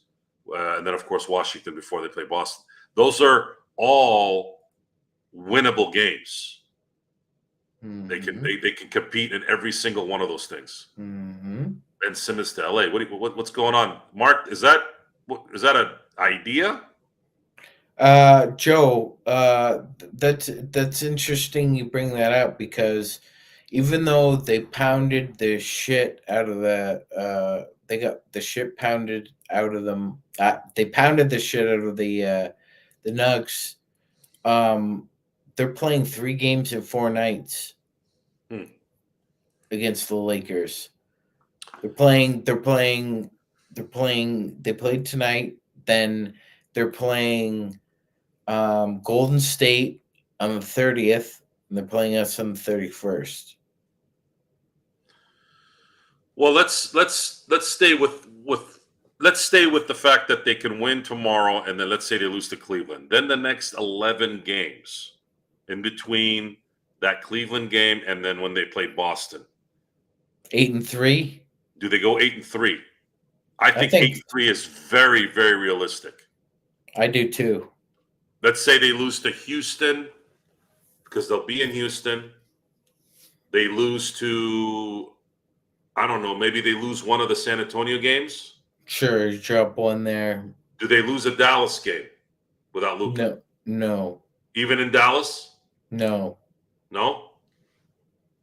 Because they're going to be on at home after they get back from that Dallas game. They're going to be home for 5 games. Actually, technically 7 games because that one of those games is in is in LA with the Well, Clippers. that one of the biggest X factors that the Mavs had against the Lakers over the past at least 3 years was Tim Hardaway Jr. And since he's no longer on that team, you've removed that X factor. So I feel pretty good about winning in Dallas, actually, Joe. Okay, so let's say they win Dallas. Let's see here. They beat Dallas. They lose to Houston. Mm-hmm. Who are they losing the other 2 games to? Who else is left? You have Portland, Atlanta, Houston, Dallas, Charlotte, San Antonio twice, Miami and Brooklyn, and then the Clippers and Washington before they play the Boston Celtics. Maybe one of the Clipper Heat game you drop.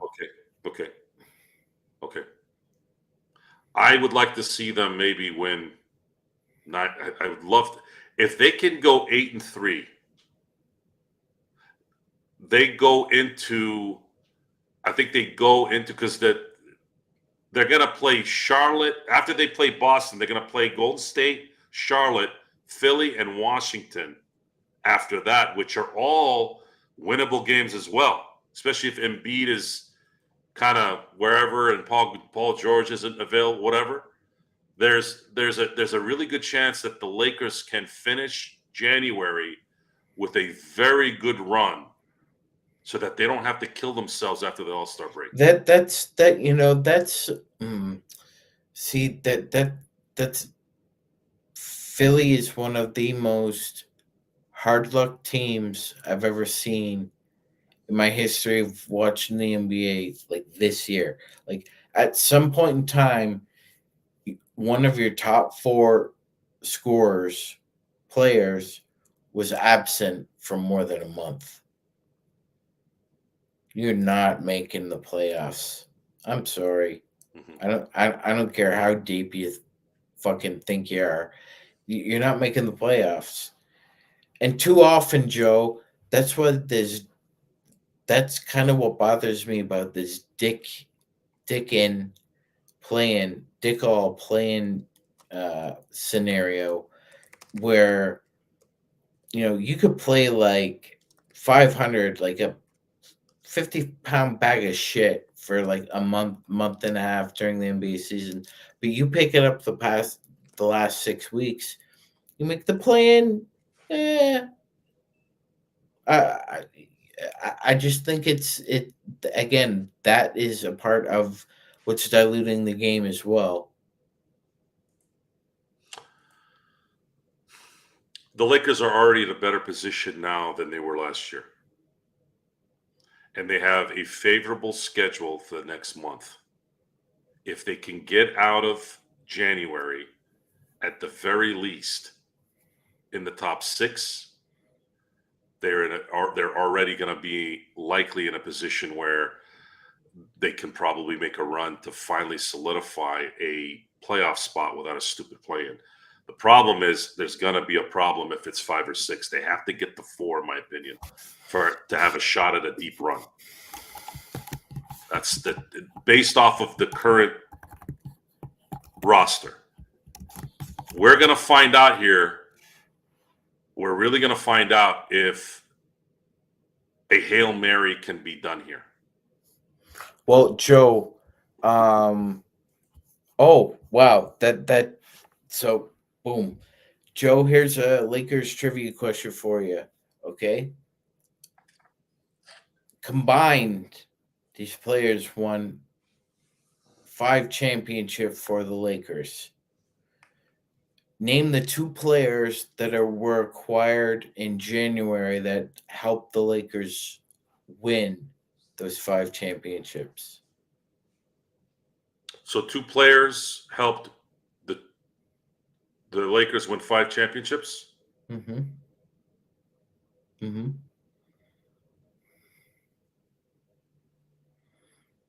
Mid-season pickups. Mm-hmm.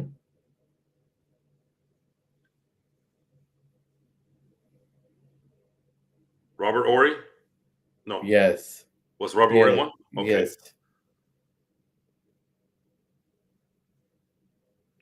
Glenn Rice. Pau Gasol. Paul Gasol. Both were traded for in January. Now, Big Shot Bob didn't pay dividends right away. There needed to be a mixture there. However, I mean, you were there, right? You said you were there the Atlanta game when they acquired Powell. Yeah, he came. The first game he played in LA was against Atlanta, and Because they went streaking. well, When his first game in New Jersey was off the charts. He had 26 points, I think 13 rebounds in that game. And Kobe, that was the game Kobe broke his shooting finger. Yeah, when Kobe was out, they went streaking. Mm-hmm. Yeah, they won until they lost in Atlanta. Mm-hmm. I think that was the one that they lost first. But then you saw them pop them back. They were. It was the reason why I know the Kareem trade and the Wilt trade were probably more iconic in terms of the free agent. I'm sorry, in terms of the Lakers trading to shift the fortune to winning a championship, which is what they did. But the reason why I say the Gasol trade was the biggest trade they ever had is because it changed a legacy. Kobe's legacy and the Lakers' ability to do what they ended up doing and beating Boston in the finals, it changed so much. And they were a bad quarter away from probably three-peating in that time. It would have been even bigger had they finished off the Celtics in 08. But the Gasol trade, in terms of immediate impact, league shifting, legacy shifting, and with the results, I just don't know how there's a trade. Kareem came to LA in 75. They were competitive, but they weren't. They didn't light it up. It wasn't lined up. Yeah, it wasn't lined up. They had just Jerry West and Wilt had just retired in 73. And there was a transition. They were able to get Kareem. And then Kareem, after 12 seasons, was even though he was an MVP in 80, there was a lot of talk that he was kind of getting tired of being the only guy. And here comes Magic and the rest. Shaq, he came, but there was a transition. Wilt, there was a little bit of a transition. They didn't win in 68. When Houston picked up Clyde, Joe, it was normally win-loss, win-loss, win-loss. But they had won so early on that they were able to live with those results. But yeah, as far as immediate impact goes, Powell's number one. No question. It was immediate, and it would have gone into like the winning percentage with him and Kobe during their first, I think, 3.5 years together is somewhere in the neighborhood of around 85%. Yes, ridiculous. It was such a perfect pairing. Like you're literally talking about guys that played together. They averaged like between 57 to 65 wins a season between the two of them. It really was. They were so simpatico that, and this is a discussion that is very hard for people to understand unless you were there for both. There is no greater duo that I ever saw from a talent and results standpoint than Shaq and Kobe. No doubt. Yes, Pippen and Jordan won more championships, but in terms of talent in the same space, you're not getting better than the modern day Wilt and the new Michael Jordan at the same time. You're just not. Three-peat is not a joke. Three-peat is impossible. And these guys did it, right? But if you said, Joe, I'm going to give you a scenario, I'm going to shift from Shaq to Pau Gasol in 2000 after the 2001 season. That's when Pau came into the NBA. Won Rookie of the Year too, by the way. If I knew what I know now, traded by the traded by the Atlanta Hawks, yeah, also traded Luka Doncic. yeah, that Atlanta really sure didn't. They Yeah, don't like their Europeans. no, they didn't. It's too bad. You Go guys, go ahead, Joe. Yeah, I guys in know what it Atlanta, is you, with that the ATL and not liking the Euros. yeah, the Euros, yeah, no bueno on that one, that's for sure. But if you go back knowing what you know now, there would have if Pau Gasol had and Kobe had a 10-year window, they would have won more championships than Kobe and Shaq. You think they would have won at least 4? 100%, for sure, 4. And comparing Kobe in a lot of these discussions with Michael and LeBron and these players, you have to also understand that Kobe did not have the same output in his career. He had to scale back almost half his career because of circumstance. He came to a ready-made team with already a championship aspiration. I'll always have I know everybody goes back to 03, but I'll always have the what if about the 97-98 squad. Because they were deep. They won We 60 plus games. That look, the Lakers in the 90s didn't win a championship, but man, got those to a handful of Western Conference Finals though. they played, whether it was Shaq and the crew for the first few years, underachieving.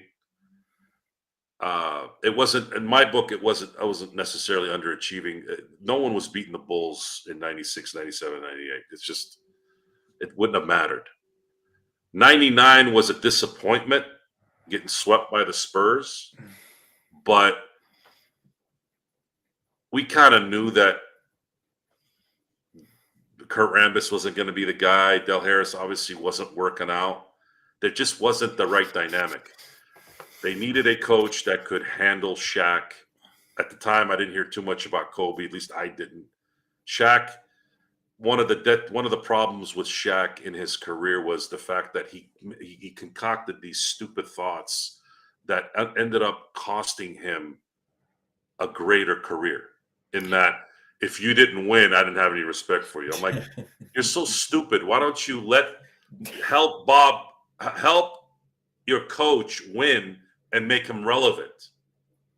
It's a greater feat when you do that to a coach that's not wanted.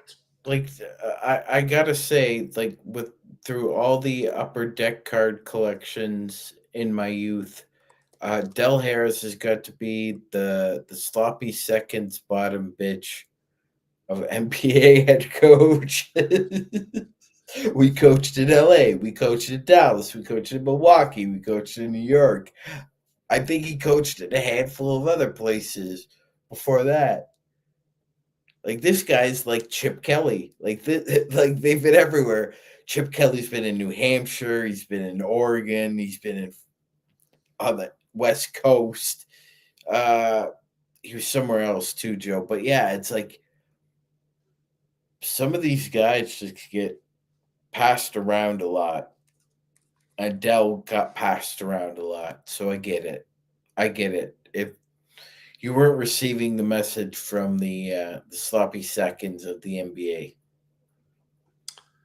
Dale Harris was a very good basketball coach, but he was at the wrong time with the upper echelon of talent.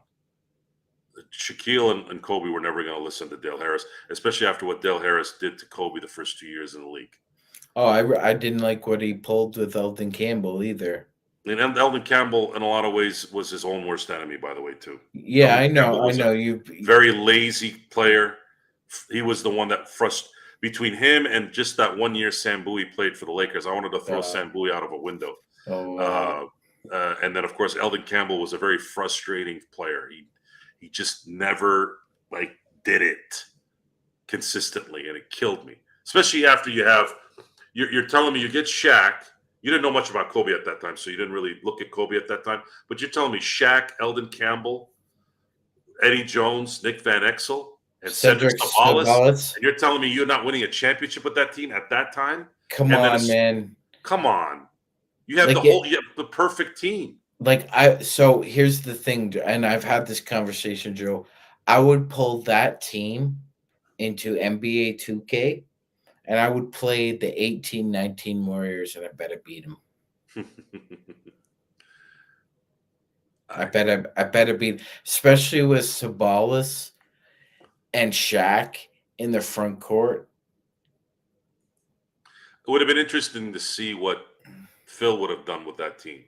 And thank God he's still alive. He almost died during COVID. I remember seeing that picture of him. Cedric Sabalas. Really?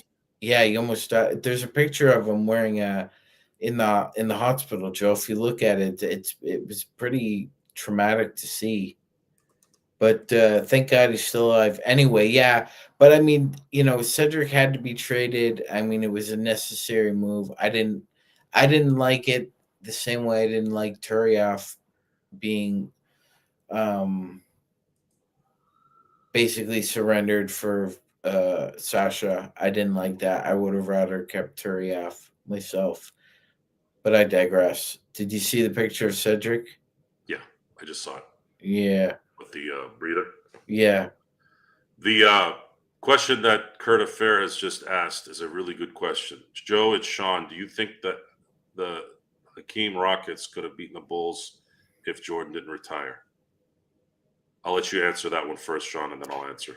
Well, offhand, I don't know. I'll look it up, but I don't know the head-to-head record of Hakeem versus MJ. But obviously, MJ took notes because I remember him saying in an interview that big guy in Houston, I don't fear him, but he is somebody to be reckoned with.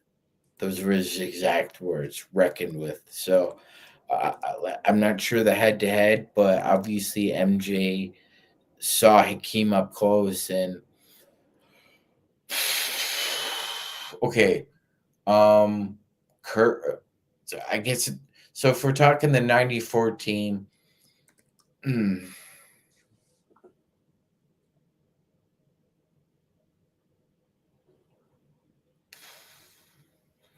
I'd take the Bulls.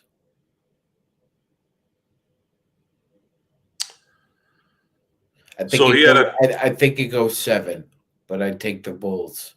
I don't think they go 7. I think they go 6, and Jordan owns because that's what Jordan does.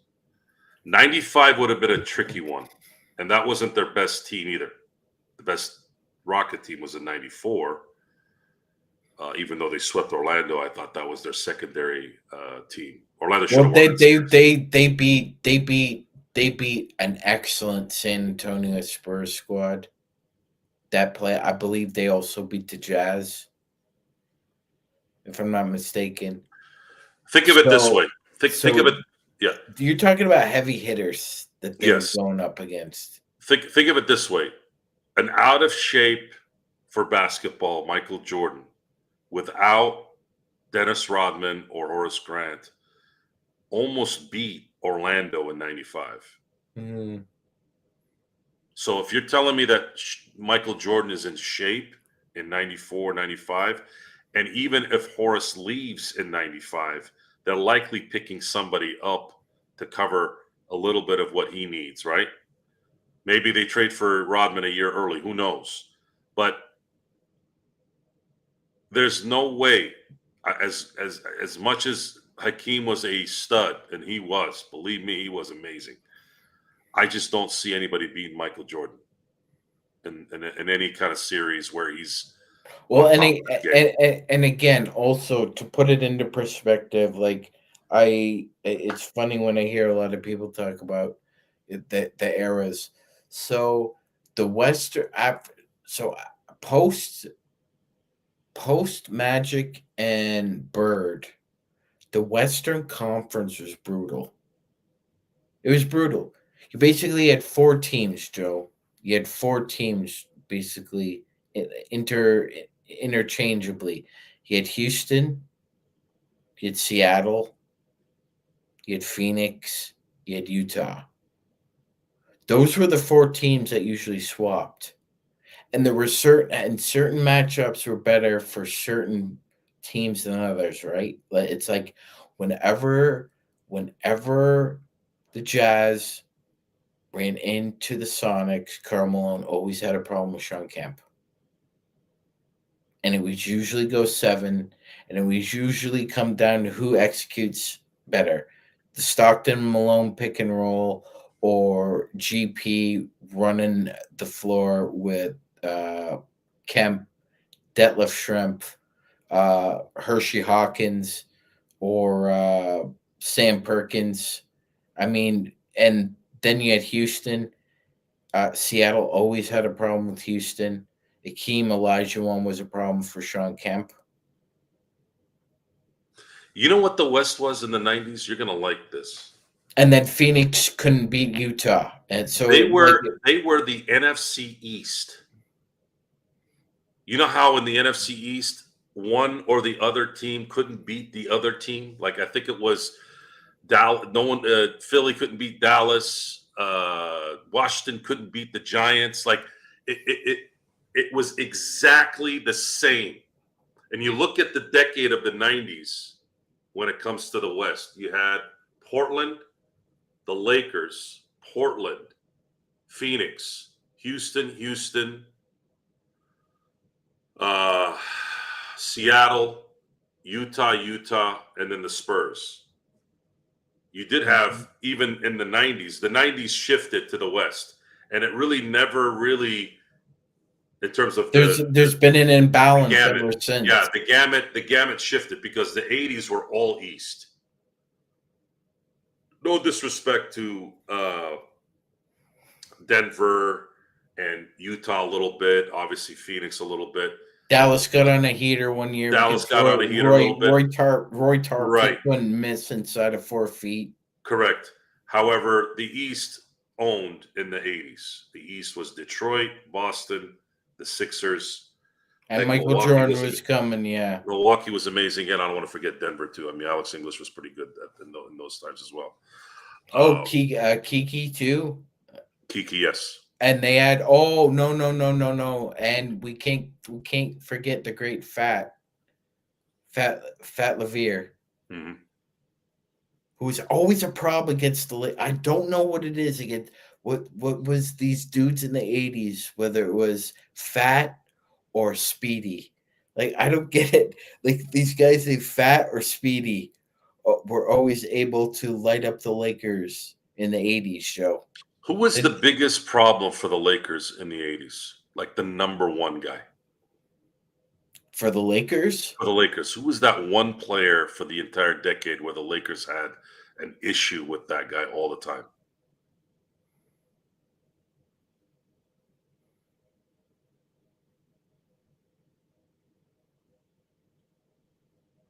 I thought it was. I want to like it was towards the end, but I want to say it was David Robinson. Really? Yeah. David Robinson came in and he was drafted in '87, but he didn't start playing until '89. Yeah, but I remember him just being other than him. I mean, you could like so certain guys in certain matchups, right? So, Dale Ellis, like I remember Dale Ellis could get hot. Like there's certain guy, but there wasn't one guy who really stood out, Joe. Because every other year, it seemed like every other year the Lakers were playing somebody new in the Western Conference Final in the '80s. It's like San Antonio, Utah, Dallas, Phoenix. Uh, it just seems to be one team to the next. There didn't seem to be a consistent number two there. Yeah, I don't think they ever really had a problem with anyone in the 80s, which is what made them amazingly great. They had a couple of bad breaks that should have probably ended with 7 titles in that decade, one being in 84, the other being in 89. I don't think they had a chance in 83 just because I think the Oh, stars aligned for the Sixers. question for you. Mm. What back to back team would you say is above the other? So we got the 87-88 and the 09-10. How would you rank them? I got to go 87, 88 first. Yeah. That was so difficult. It was so difficult to play Boston in '87, even though they were injured a lot in that year towards the end.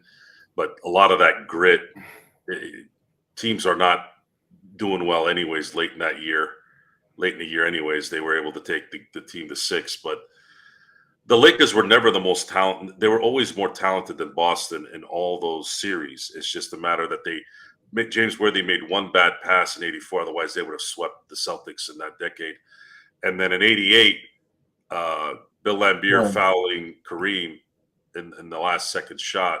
That was I, that was a huge. I would say I agree with that.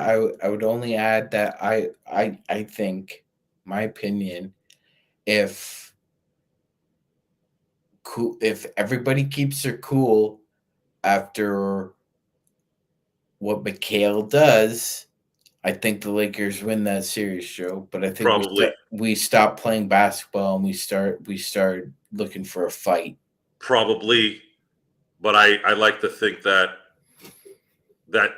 I got to series give it up to that mother, you know what, for that, because that was smart. Because it was going one or two ways and it went the way he wanted it to. that doesn't exist if Worthy just gets the ball in. The Lakers go into Boston and do something that had not been done in I don't know how long. Win the first 2 games in Boston. They probably sweep Boston in '84 if they win that game, Yeah, if right? they win both in Boston, you bet your ass. It's such the losing hurts so much, and I wasn't even invested in the Lakers at that time. I did watch the games though. I watched the games. I was able to find them on YouTube and watch them. It is it is gut wrenching how that pass changed so much of history. So much of history changed because of that one bad pass. If the Lakers win that series, forget about any other series. If they just win that series, you're looking at 6 championships, 3-0 against the Celtics in that decade. Magic has 6 championships, just like Jordan. He's probably in the discussion as all-time best still to this day. And the Lakers are up in championships at the moment. Joe, let me ask you a question. So the Stern always said that the greatest finals he could ever imagine or envision was the Lakers versus the Lakers. Now, if the best Lakers team ever plays the best Celtics team ever, who's the voice of that game, Joe? Got to Is go, it, Chick Hearn. yeah, over Johnny Most? Oh yeah, Johnny Most was like fingernails on a chalkboard. I know. I never liked his voice. Yeah, he was. No. He was popular because Boston and He ate clam chowder and was born in a certain yeah, geographical hell, location. I'd pick Tommy Heinsohn over Johnny Most.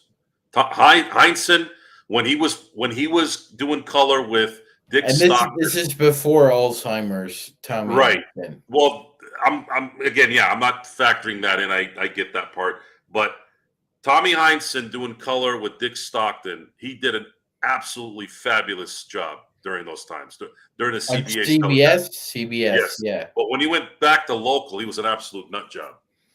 Yeah, He when he was a went nut back job. to Comcast, Yeah, it was he didn't give a shit about playing partial or anything. He was he just was straight the up like, Homer's Homer yeah, in he that was one. so homerish. It was like, what the hell happened to Tommy?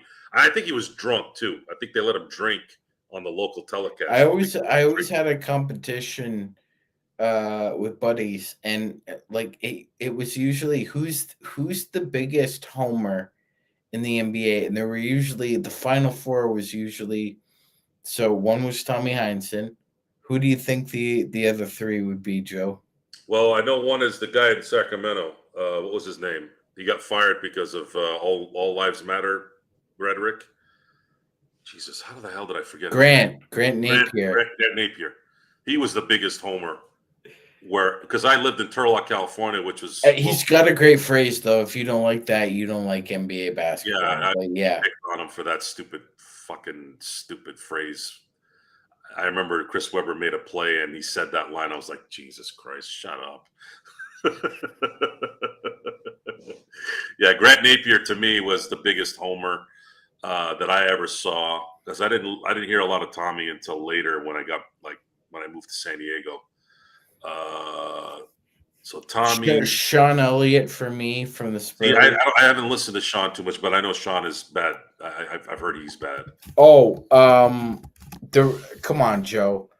Come on, Joe. You gotta hone in on this guy because yeah, I'm sure even you guys detested him when they were calling games. Who, Uh, Ralph uh, Lawler? no, I'll give you his initials, okay? MH. Local, the local guy, the Homer guy. Yeah, MH. I'll give you a hint. Yeah, He was a former NBA big man. MH.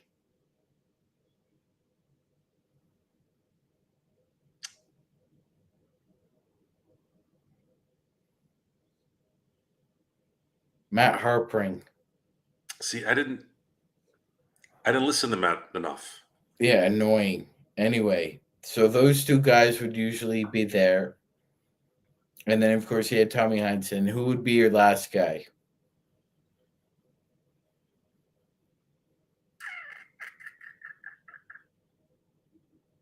Like, and you can go all time. I think that's it. I don't know anybody else. I didn't see a lot of local. I gotta say, Michael Smith from the Clippers was really homerish. See, I didn't listen to those guys growing up.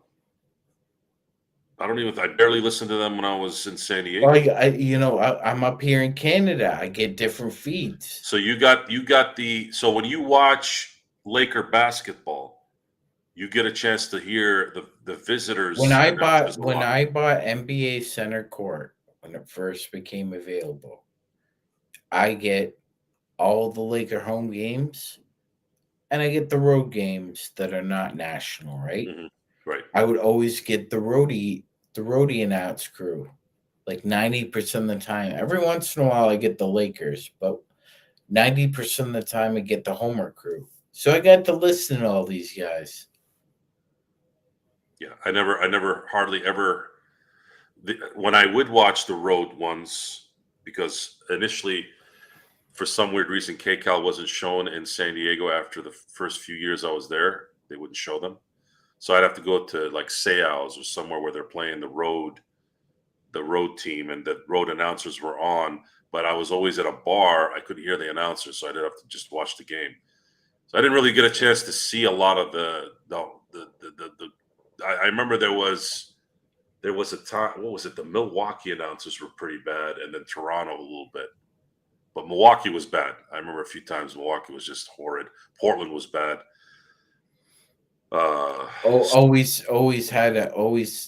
Always took extra pleasure in beating the Lakers. Yeah, and it Lakers makes announcers. yeah. It's who was Snapper Jones was a massive Laker hater. I'd say that one is the one that I remember that was Snapper. vivid. That was vivid on how bad he hated the Lakers. He was the first guy, but I didn't hear his local stuff as much. It was more national when he was with Bill Walton and Marv Albert. That guy hated the Lakers, and you could feel it before you even paid attention. Obviously, to that something happened there. Something happened there. Well, we know why George Karl hates the Lakers. I've had that discussion with people. My God, why is George Karl always shitting on the Lakers? Well, he's lost 6 of his. He's 0-6 in series with 3 different teams against the Lakers. He's never beaten the Lakers in a series as a coach. And a couple of those losses cost him a championship. If they beat the Lakers in 2009 and they got close, that was a scary series. Game 3 to this day is still probably the most nervous I've ever been to any game I've watched that wasn't like a championship game.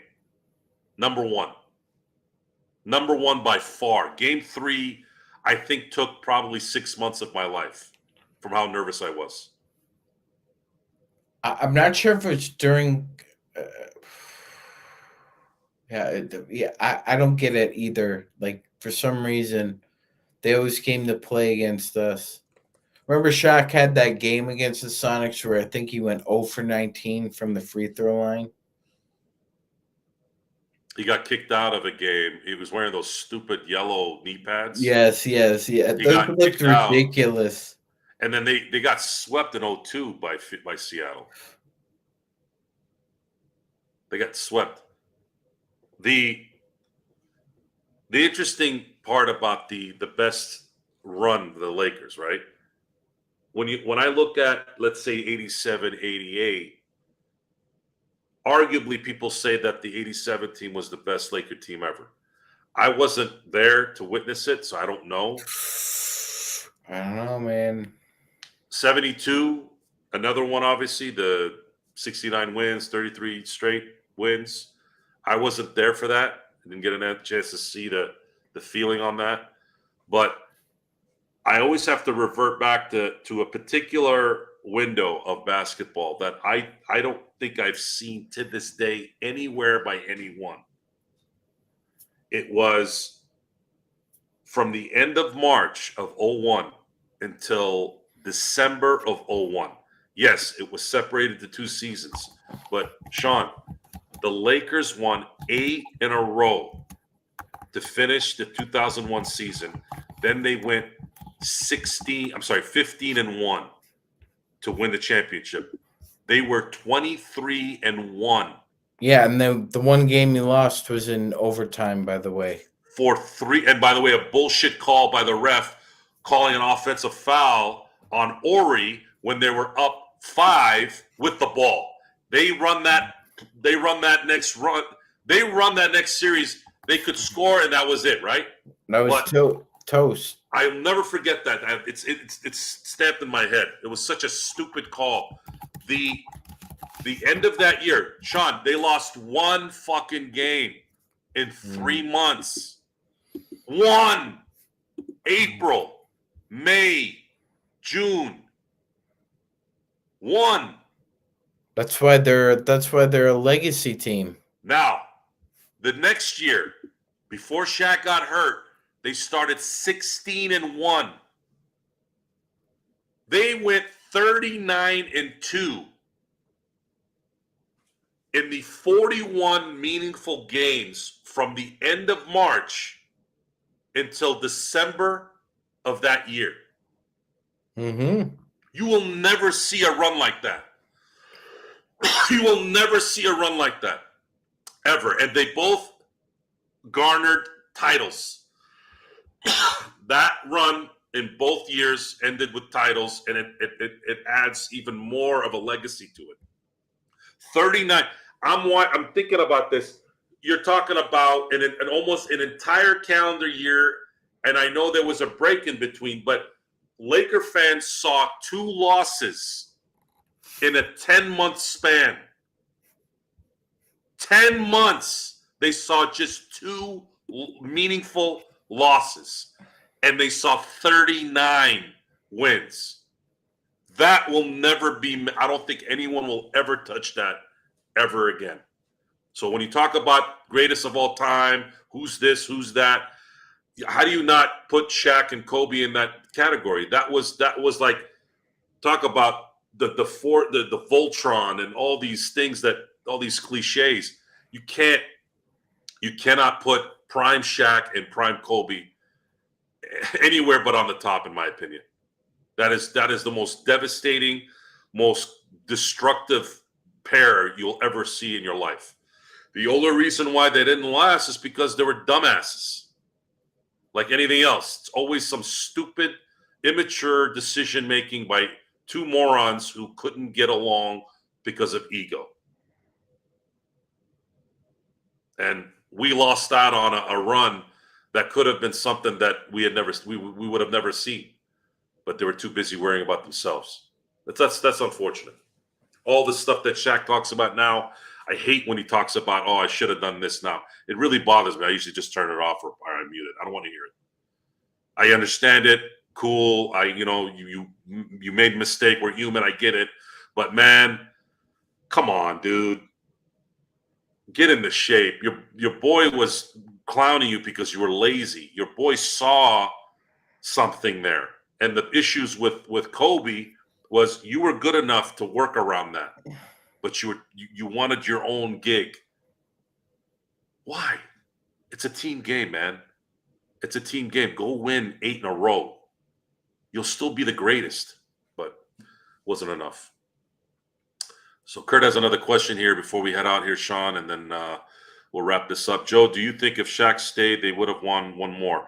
That depends on if Kobe would have stayed, which the answer to that is absolutely not. Anyone who tells you that Kobe would have stayed if Shaq had been re-signed is pulling one on your head. Kobe would have been a Clipper if Shaq had been re-signed. Kobe was done playing with Shaq. And the only reason why Kobe came back, there was 2 reasons why. Because he was still going to leave, even with Shaq leaving. Number one, Shaq had to leave. The other is he told Elgin Baylor, and I believe Elgin Baylor.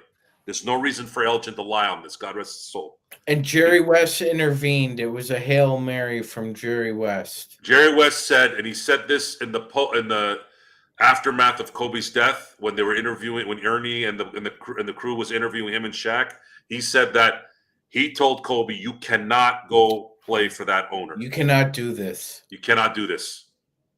So not only Genie did Jerry West find Kobe for you, he made him stay. He got him again for you. He He would have been a Clipper. He convinced him to stay with the Lakers. Yes. And he wasn't even working for them. And not only that, Rob Pelinka couldn't convince Kobe Bryant to change his mind, but Jerry West could. Yeah. So, on that note, thank you all for being here tonight. Before we head on out, Joe, Sure. Just to put a button on it, the 3 NFL games tomorrow. Let's get your quick analysis on all 3. Chargers and Patriots at 1:00. Chargers and Patriots? Mm-hmm. Do you think the Chargers shut out the Patriots, Joe?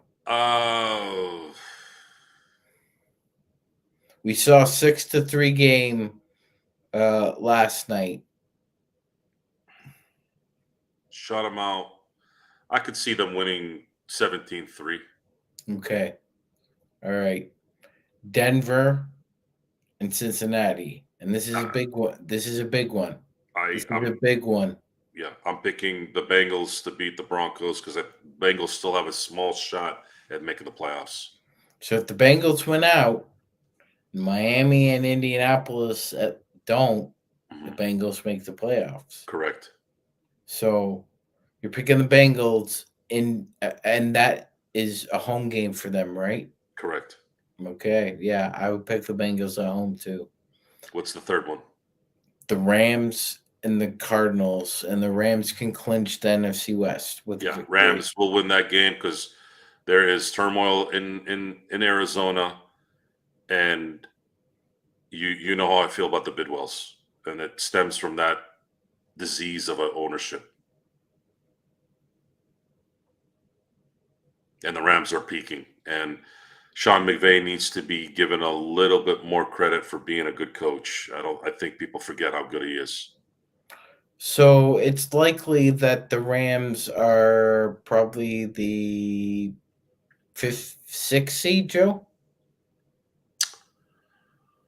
Oh, if they win the division, they'll be 4 at the least. Oh, that's right. Excuse me. So 4 versus 5. So that would mean they would likely play one of the Commanders, Packers, Vikings, or Lions. Mhm. How do you like their chances? How do you like anybody's chances right now against anybody from the NFC North? Would you take the NFC North against the field in the NFC playoffs right now, Joe? The NFC North against the field. I don't trust Minnesota. I think they're You going to know, come down to earth. you don't trust KOC? Mhm. Okay. And then there's something going on in Green Bay that I'm not comfortable with either. I don't know what it is, but they could win a playoff game, but I don't. This is honestly the Phillies, the Eagles, and the Lions Super Bowl appearance to lose. You think likely it'll come down to those two? I would be in shock if it's not those two. Usually, the best teams in the NFC usually rule throughout. It's very rare that it happened. Obviously, the I Giants did it a think few the times. Giants did it a couple The times. Yeah, Giants did it in both runs for the Super Bowl title, and then Green Bay did it in 2010. that's right. But Yeah, but more often than not, the best teams in the NFC usually tend to go. They go all the way. rule the roost. Yeah, Yeah, I mean the Niners also, but Niners were always the NFC West always was a tight one. LA was good and they're good, and if they were a wild card, really wasn't surprising if the wild card team from that division would beat the team that won the division. But I feel very strong that I feel strong and confident that the Eagles or the Lions are going to get to the Super Bowl in the NFC. And as far as the AFC, I have to change my pick for MVP if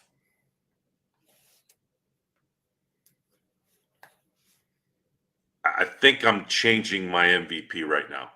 We still need to finish Lamar. the next. There still needs to be one more game, but I have been thoroughly impressed with Lamar Jackson the last few weeks, and the Baltimore Ravens look as complete as I've ever seen them, even in their Super Bowl runs. So Lamar, I know Josh Allen is having a great year. I know Kansas City's doing their thing, but I will be honest with you. If this is Lamar Jackson's call now, he can make some. He can get into the Hall of Fame in the next month.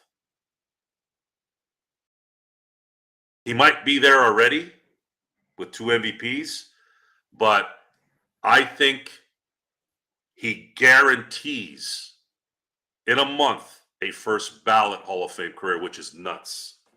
Nuts to think about. That is nuts. It is. Yeah, it changed. I don't know. And I don't dislike Lamar Jackson. I don't dislike him, although it does make it easier for me to not like the Ravens because there's a rivalry there. But I try to separate that stuff. I'm not unreasonable.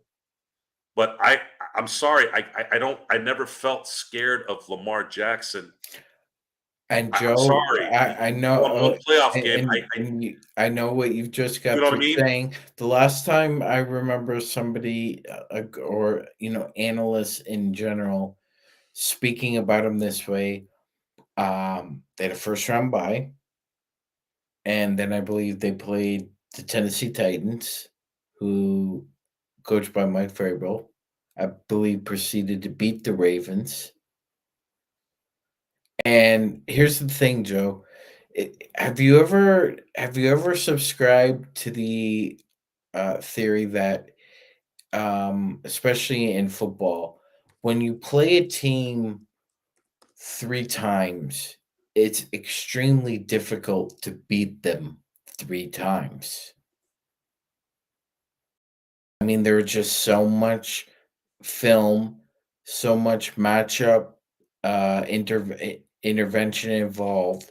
It's hard to. So the Ravens will, if they win the NFC North, they will likely play the wild card recipient in the AFC West. Now they've played the AFC West this year already, Joe. Mhm. It's good. And if you play, I think they beat up on both Denver and San Diego. I don't, oh, LA, excuse me. I don't think that'll happen the second time around. There's that something changed. Something changed here the last few weeks with Baltimore, and if they end up avoiding the Bills and just play Kansas City, they have an easy couple games before they meet Kansas City to get to the Super Bowl. Let's say they meet Kansas City in the AFC title game and they don't play Buffalo. Mm-hmm. Let's say they, which I don't know how that's going to be possible though. Yeah, no, it wouldn't be because they're Uh, they're either gonna finish in third yeah, or fifth. but I'm saying if for some reason that happens, I would almost guarantee that Baltimore beats Kansas City. But if they have to play Buffalo and Kansas City in consecutive weeks, that's going to be very, very tough. Yeah, because it looks like they're gonna have to play Buffalo and then Kansas City. Hmm. Yeah, and that's just. But if he does make it work, if he does get to the Super Bowl and win it, Lamar Jackson will officially stamp himself as because he's probably going to win Super Bowl MVP in that run. Would you so okay. Would you favor the Ravens over both the Lions Yes, and the Eagles? yes, Okay. yes. I would. What I what think I think the best team in the NFL by a hair is still in the AFC. you still don't trust Dan Campbell?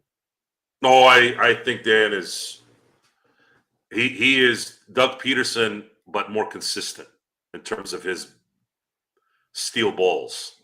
But Willing to go for it on fourth down on your own 30. and again, it is that's gunslingers are like that. Now the issue with Detroit is they're falling apart health wise, That sucks, yeah. and if they're going to play Philly in the playoffs, that's just going to add more stress to that.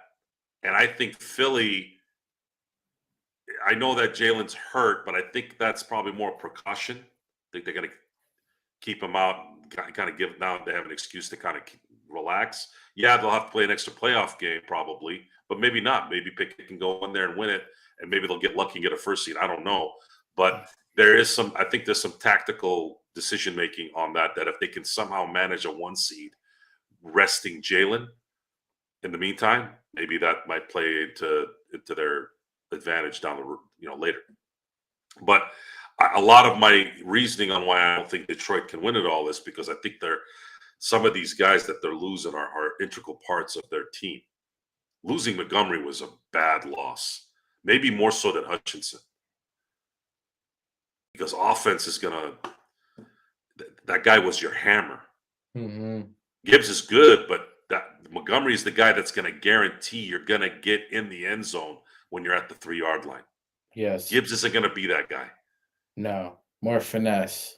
Correct. Yeah. And you need those kind of guys in those. If they end up playing in Philly.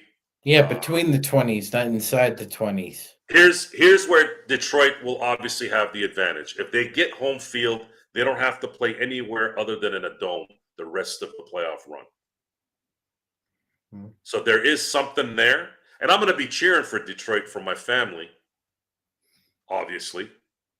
Although I do have a little bit of a, I always like to have, Well, play it. last year was like it was right there for him. It was right there for him.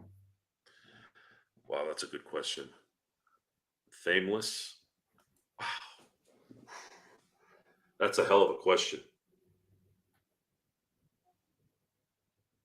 Hmm. They're up there. You have to include them with the '90s Cowboys, the '70s Steel Curtain. You'd have to. You'd I, have to. honestly, I think if they three-peat in an era like this, they kind of stand alone. I don't, I don't even know if you can really compare the teams. It's two different eras. It's two different philosophies of business. There's without a doubt the Chiefs will have done something so unprecedented. The Packers won three in a row in 67, 66, and 65. Yeah. Well, I'll say 65, this. 66, 67. I'll say this though, Joe. This that all stems from Bill Walsh, because from Bill Walsh you get Mike Holmgren, and from Mike Holmgren you get Andy Reid. It's amazing. It's amazing how that works, Joe. If if Mike Holmgren never meets Bill Walsh, Andy Reid never. We're not talking about Andy Reid like this. Look, Fameless, in my history, look, I know the NFL very well. I know the history, even though I wasn't alive, or at least I wasn't coherent enough to watch the Steeler team. But I have all four of their Super Bowls. I watched a lot of those games from the '70s. My opinion on the Steeler run in the '70s is based a lot from my dad, who was alive during that time and obviously old enough to know what was going on and watched. Even my dad said that those Niner teams in the '80s were probably scarier than the Steelers in the '70s. But in terms of the assembly of talent in a 6-year window, 4 Super Bowls in 6 years, 2 back-to-backs, I don't think there's ever been an assembly of talent in the history of the NFL for a dynasty run than that Steeler dynasty. The 1974 draft and their free agent pickup that summer, 5 of them went to the Hall of Fame. 5 in the same offseason. Mm-hmm. 4 draft picks and 1 free agent pickup. Donnie Shell was the free agent pickup, and then you had Lynn Swann, John Stallworth, Mike Webster, and Jack Lambert. That will never happen again. That you will never see that happen again, ever. 5 in the same offseason. They didn't put in LC Greenwood in the Hall of Fame because there was a lot of chatter with the voters that like we have too many Steelers in the Hall of Fame. That's how much talent they had that they couldn't put more Steelers in because like these guys have too much talent. Jack Butler isn't looked at. None of those guys. None of those guys that actually had that were crazy starters and good and all that. That's just yeah. But as far as a three-peat in this era, You're talking to a Raiders fan, Joe. I mean, why isn't Cliff Branch in the Hall of Fame? I didn't see Cliff Branch play, but I think some of the He's a stud in the playoffs. He was the original Tyreek Hill. All right, Cliff yeah. Branch was the original Tyreek Hill. But I'm just saying, I get it. But it, that and that envy, that because that's what it stems from. It's envy. It's other organizations wishing they were the Steelers and trying to kind of dilute how many great players they had, but greatness should be recognized. Like, why isn't Elsie Greenwood in the Hall of Fame? Why isn't Steve Garvey in the Hall of Fame?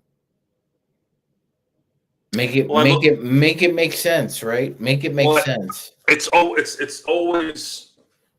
there's always gonna be that though. It's just like making college football and who makes the playoffs, who doesn't. Even after expanding it to 12 from 4, you had teams. You think there's a criteria, but it's really arbitrary. It is arbitrary, and that's why I always said that the best way to elect Hall of Famers is truly pick those who were out of this world great. It's an easier process. But then you elect, and I'm sorry to say this, I don't have anything against them. When you elect someone like Scott Rowland, you just completely destroyed. I saw Scott Rowland play for years. He is not a Hall of Famer. Good player, He's a right? very good player, but that's it. Hall of Fame is like excellent or You above. have to be transcendent in my book. You have to be the best player of your era at the very least. Would you say that Travis Kelce has been the best tight end of the last 7 years? Maybe not this year, but because your boy, by the way, is probably the best tight end this year. Yeah, no, I agree. Yep. So let's say before Blake came in the league. Yep. Yeah. So would you say between 14 and 22, would you say Travis Kelce was the best tight end? Yes. At least 5 years in there? Yes. You have 5 years is like the prime years of a boxer. No matter who it is, Muhammad Ali, Joe Louis, Mike Tyson, Larry Holmes, Riddick Bowe, Evander, it doesn't matter. A boxer only has 5, if he's lucky, 5. For sure 3 if they're great. 5 at the most where it's 100% if they're right. That's true, it. Joe. Marciano, Joe Louis, Ali, Frazier, Tyson. You want to go to Klitschko's? Yeah, it's 3 to 5 years. 3 to 5 years. That's it. And it's the same for sports in a lot of ways. Baseball, you can go a little bit longer because it's not as taxing. But so football, 7 or 8, yeah. Football, if you're 5 years as the best, I had this discussion about Antonio Brown. There is some ethics involved. That's why there was some issues with Michael Irvin going in. Eventually, he got in, and I think eventually Antonio Brown will get in. Antonio Brown was the best receiver in the NFL, even with Calvin Johnson in the league, for at least 5 years. I actually think he was possibly better for 7, but for sure 5. And Le'Veon Bell, had he not gone catatonic, so to speak, cuckoo banana, he was probably 2 or 3 years away from being a Hall of Famer. It was absolute tragic what he did. Quarterbacks kind of draw a different. Quarterback's probably the only position where you wouldn't have to be the best. You would have to be number 1 for 4 or 5 years. That's like the only position where you can be, let's say, in a top 3 or 4 and have that kind of career. I mean, you want to talk about how competitive the NFL was in the 80s. Dan Marino only made it to 1 Super Bowl. 1 Super Bowl. Only 1. Yeah, it's probably the as far as like the top 3 golden arms ever in the NFL, he's one of them. Mahomes is another one. And the third one's debatable for me. But go on, Joe. When I look at Dan Marino and Brett Favre, their career is very similar. Brett Favre did win one. However, I believe that if Desmond Howard doesn't go apeshit in Super Bowl 31, there's a chance that Patriots win that game. Brett Favre and Dan Marino couldn't. I'm trying not to insult them because they were so great, but the same reason why they were great also was a detriment in big games sometimes. They think they can do it all. And Manning had this issue too. Manning should have won 4 or 5 championships. The guy was beating Brady after 2003, 2004, like he was whooping Brady. Except whenever he ran into the Baltimore Ravens and Ray Lewis and Ed Reed were waiting for him. Well, that and the Chargers. The Chargers were whooping Indianapolis in the late 2000s. Twice. They had Indy's number. And when you look at the I got to take care of this mentality, it's you have to realize when to scale back. It's still a team game. And I think guys like Marino, guys like Favre and Manning didn't win as much as they should have because they were always in that mode that I can fix it. And what separated him or those three from, let's say, the Joe Montanas, the Tom Brady's, the Troy Aikmans, is that those guys, I think, had the ability to let the game kind of play out a little bit more and not be so assertive. They could rein it in. I don't know how else to explain it.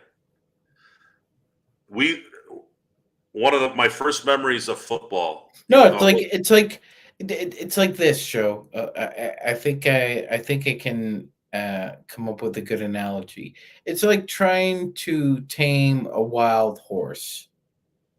It's jumping around, flailing around, like you said. Favre thrown to the middle of the field. Dan thinking he can launch it 70 yards, and Irving Fryer or somebody else is going to catch it, right? Instead of Montana and Aikman and even Bradshaw, like you said, Joe, in the playoffs, being able to rein it in and know when to take the money shots. Let's see here, Jordan. Joe, would you say they were coached more than being their own person? Would you say they were coached more than being their own person? When you look at Manning, when you look at Marino, definitely Manning. I think coaching. Tony Dungy's not a Hall of Fame coach. The argument for Tony Dungy being a Hall of Famer from let's say Stephen A. Smith was that he was the pioneer of the black coach. That's why he's a Hall of Famer. I don't look at the accomplishments. I look at the accomplishments. I don't look at the pioneer of an ethnicity or a race. I'm sorry. I don't go by that kind of playoffs. He came up short. He came up short a lot, and even the one he did win, it was a struggle. Tony Dungy was a good coach, but he was not a Hall of Fame coach. He never was. That, by the way, that game had the best halftime show ever. Prince singing "Purple Rain" in the rain. It was just beautiful. Now, what killed Miami? You had Don Shula, who was one of the greatest ever, still the all-time winning coach, right? What killed Miami during those runs? Some have said they didn't have enough defense. Some said they didn't have enough of a running game. To let you all know from what I remember of those teams,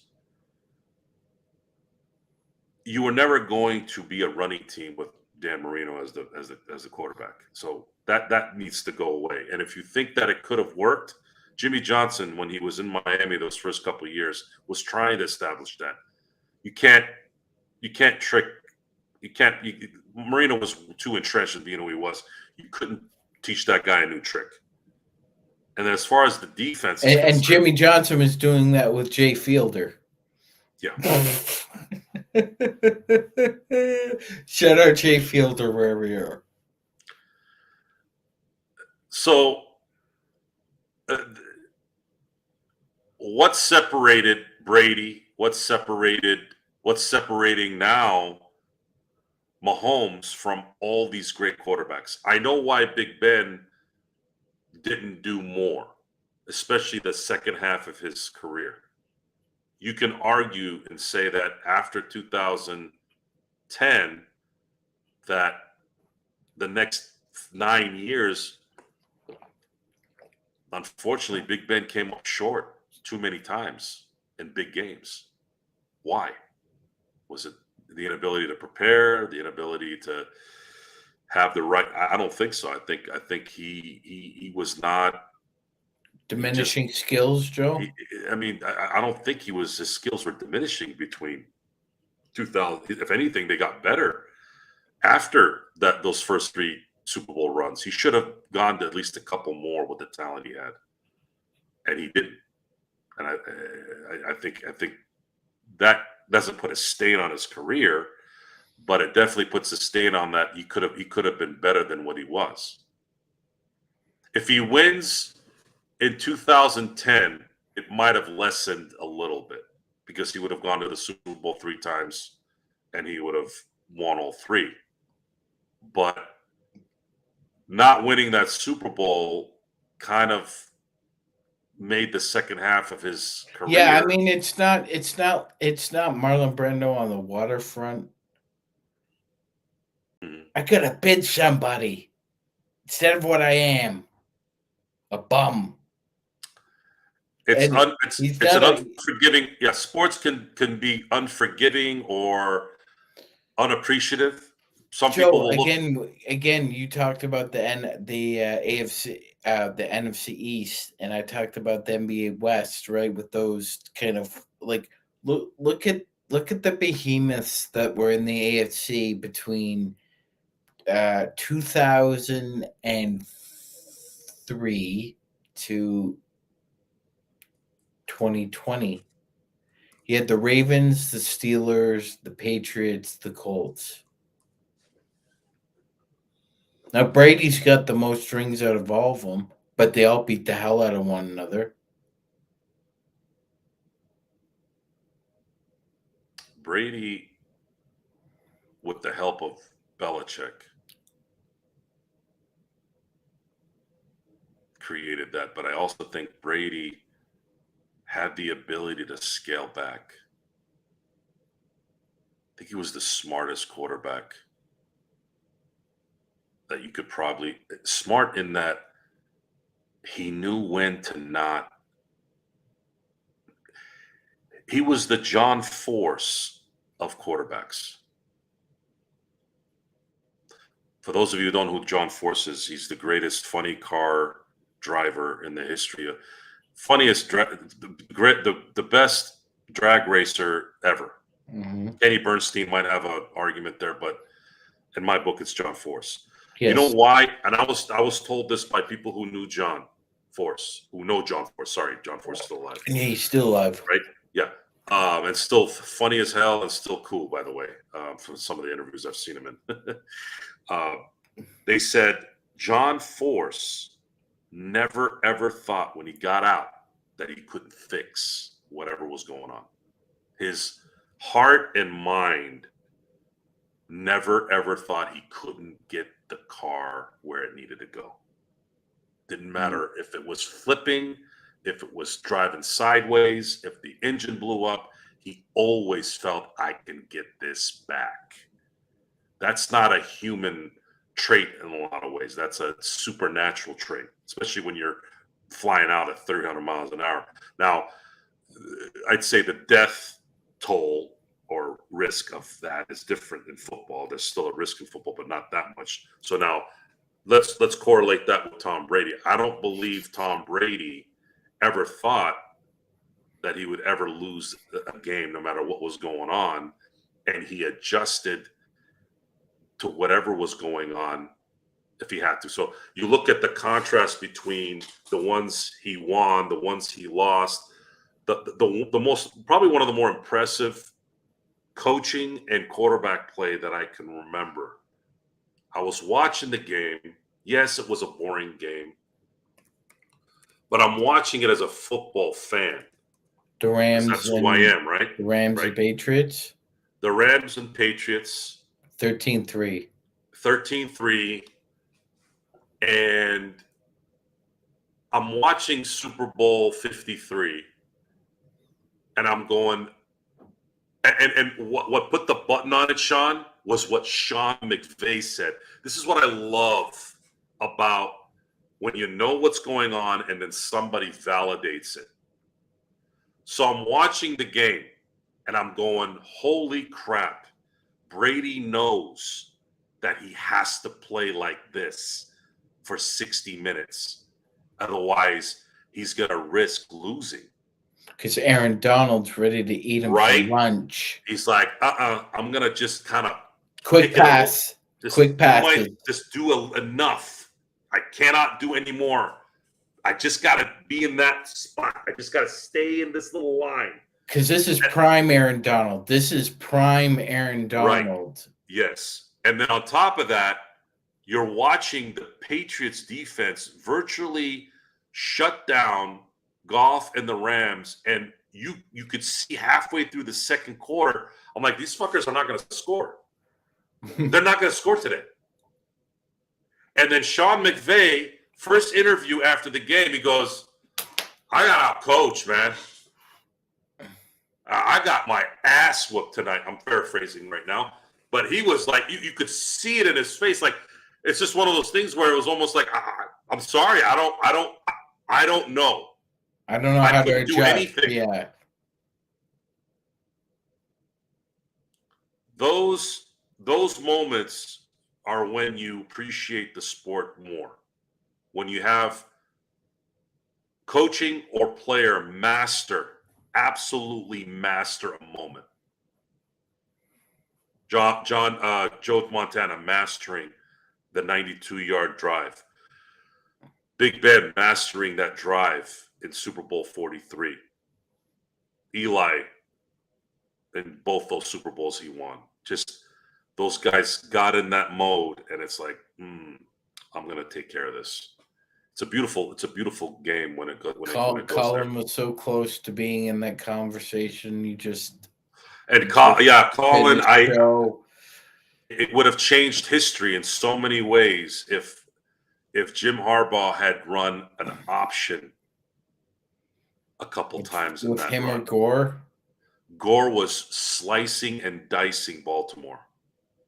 They were tired, and then they got a little bit of energy because all they had to do was cover the flats and cover the fades. It was almost like you basically played. You gave them the easiest route to play football instead of having to come tackle somebody. These guys were tired. They were frustrated. And how are you going to choose between Gore and Cullen if you're going one or the other? Like, you wouldn't have been able to tell. I don't. Everybody can Monday quarterback on that one, but I remember that during the game, and I know it's different than being in the game, but I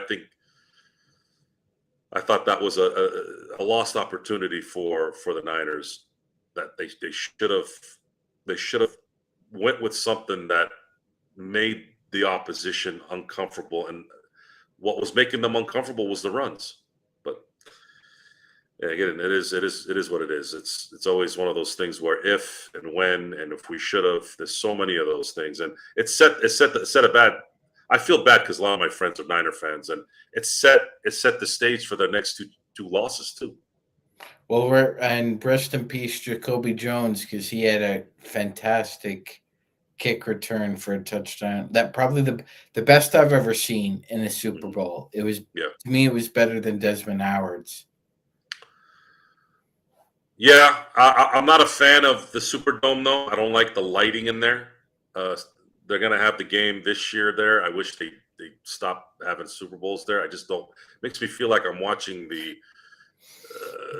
kind of like the old soft bulb coach lights outside a old house. Joe, let me ask you a question about Super Bowls then.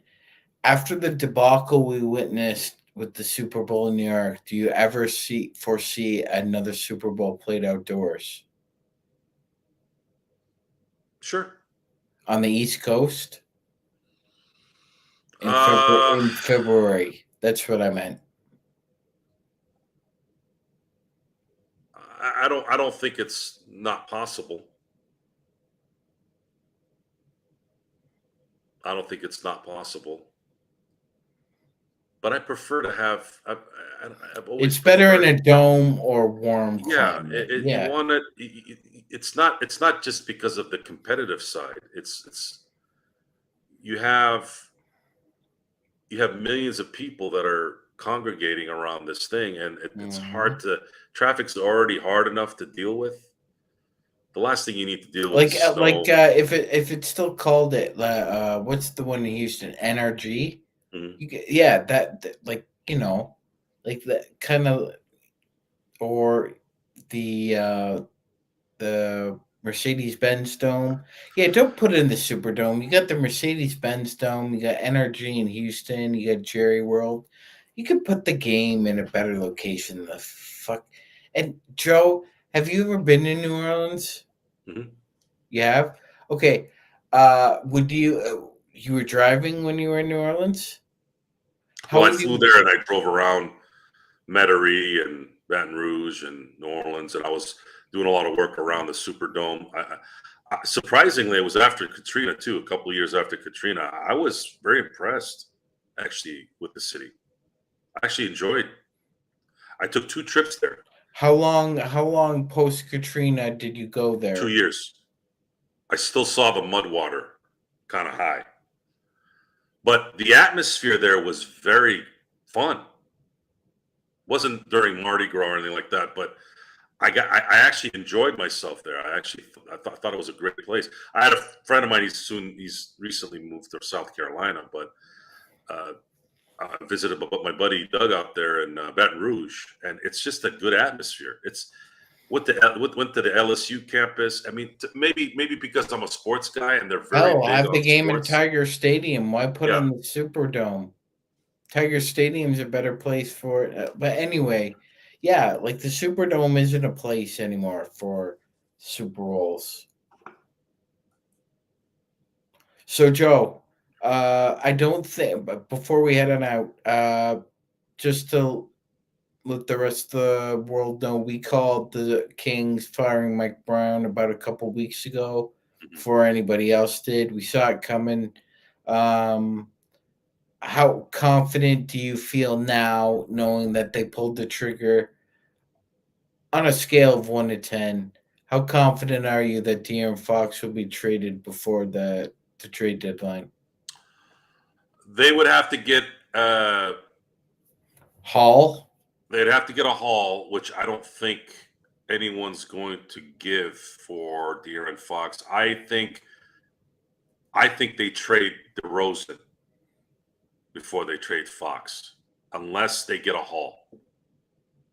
Who would trade for De'Aaron Fox as a haul? Like, who is a De'Aaron Fox away from really competing? I don't want to say it because he'd be perfect for them. I don't want to say it.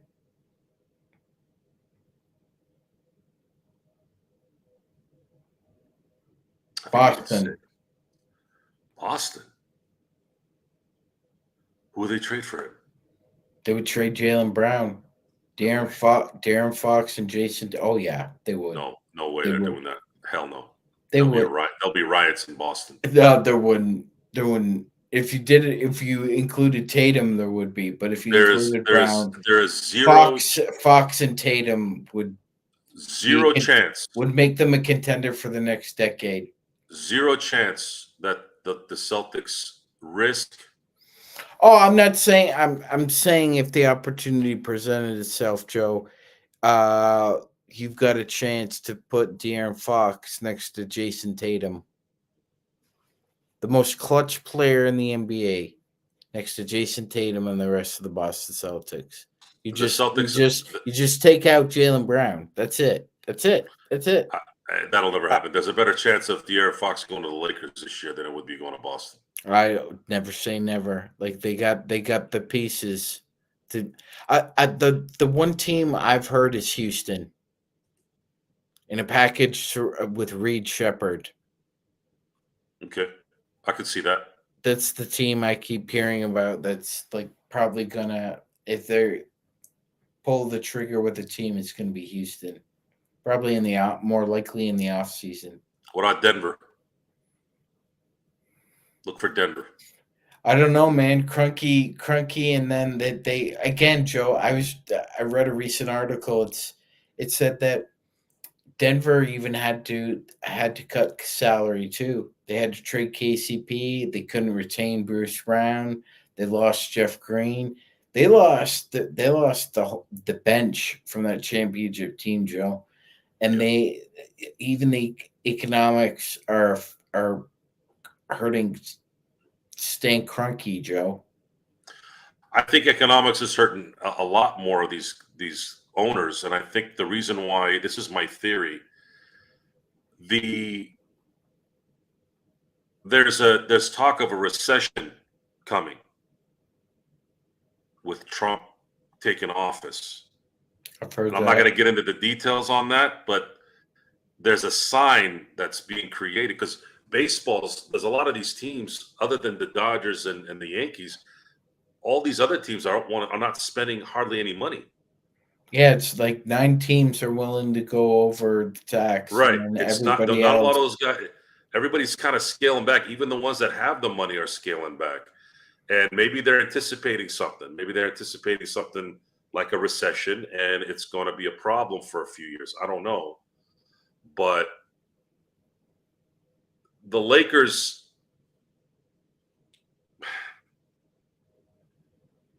if the only 2 players that could be available that the Lakers would be able to make a shift up is either De'Aaron Fox or LaMelo Ball. Yeah, that's it. That's it. If anyone else, I don't. There's no one else, and those 2 would help. They would help immensely. But we'll talk more about that tomorrow.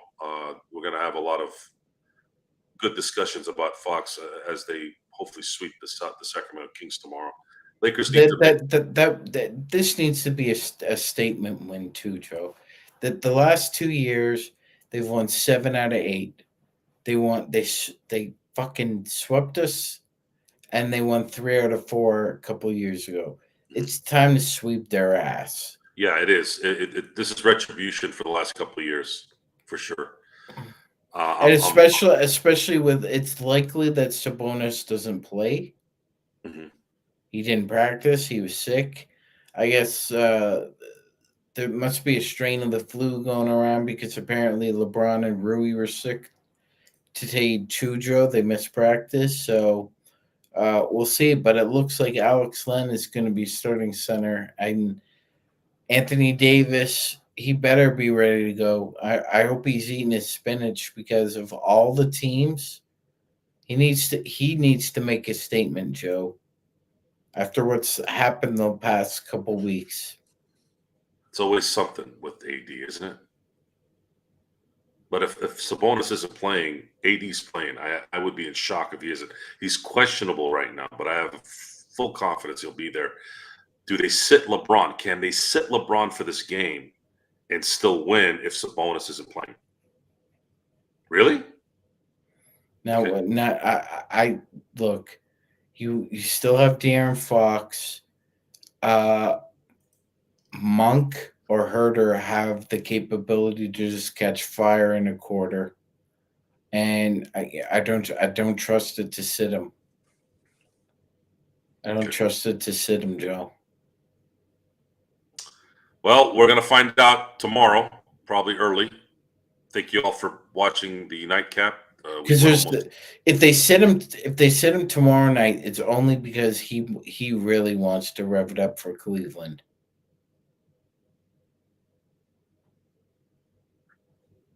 Maybe. But I don't think that he's gonna sit.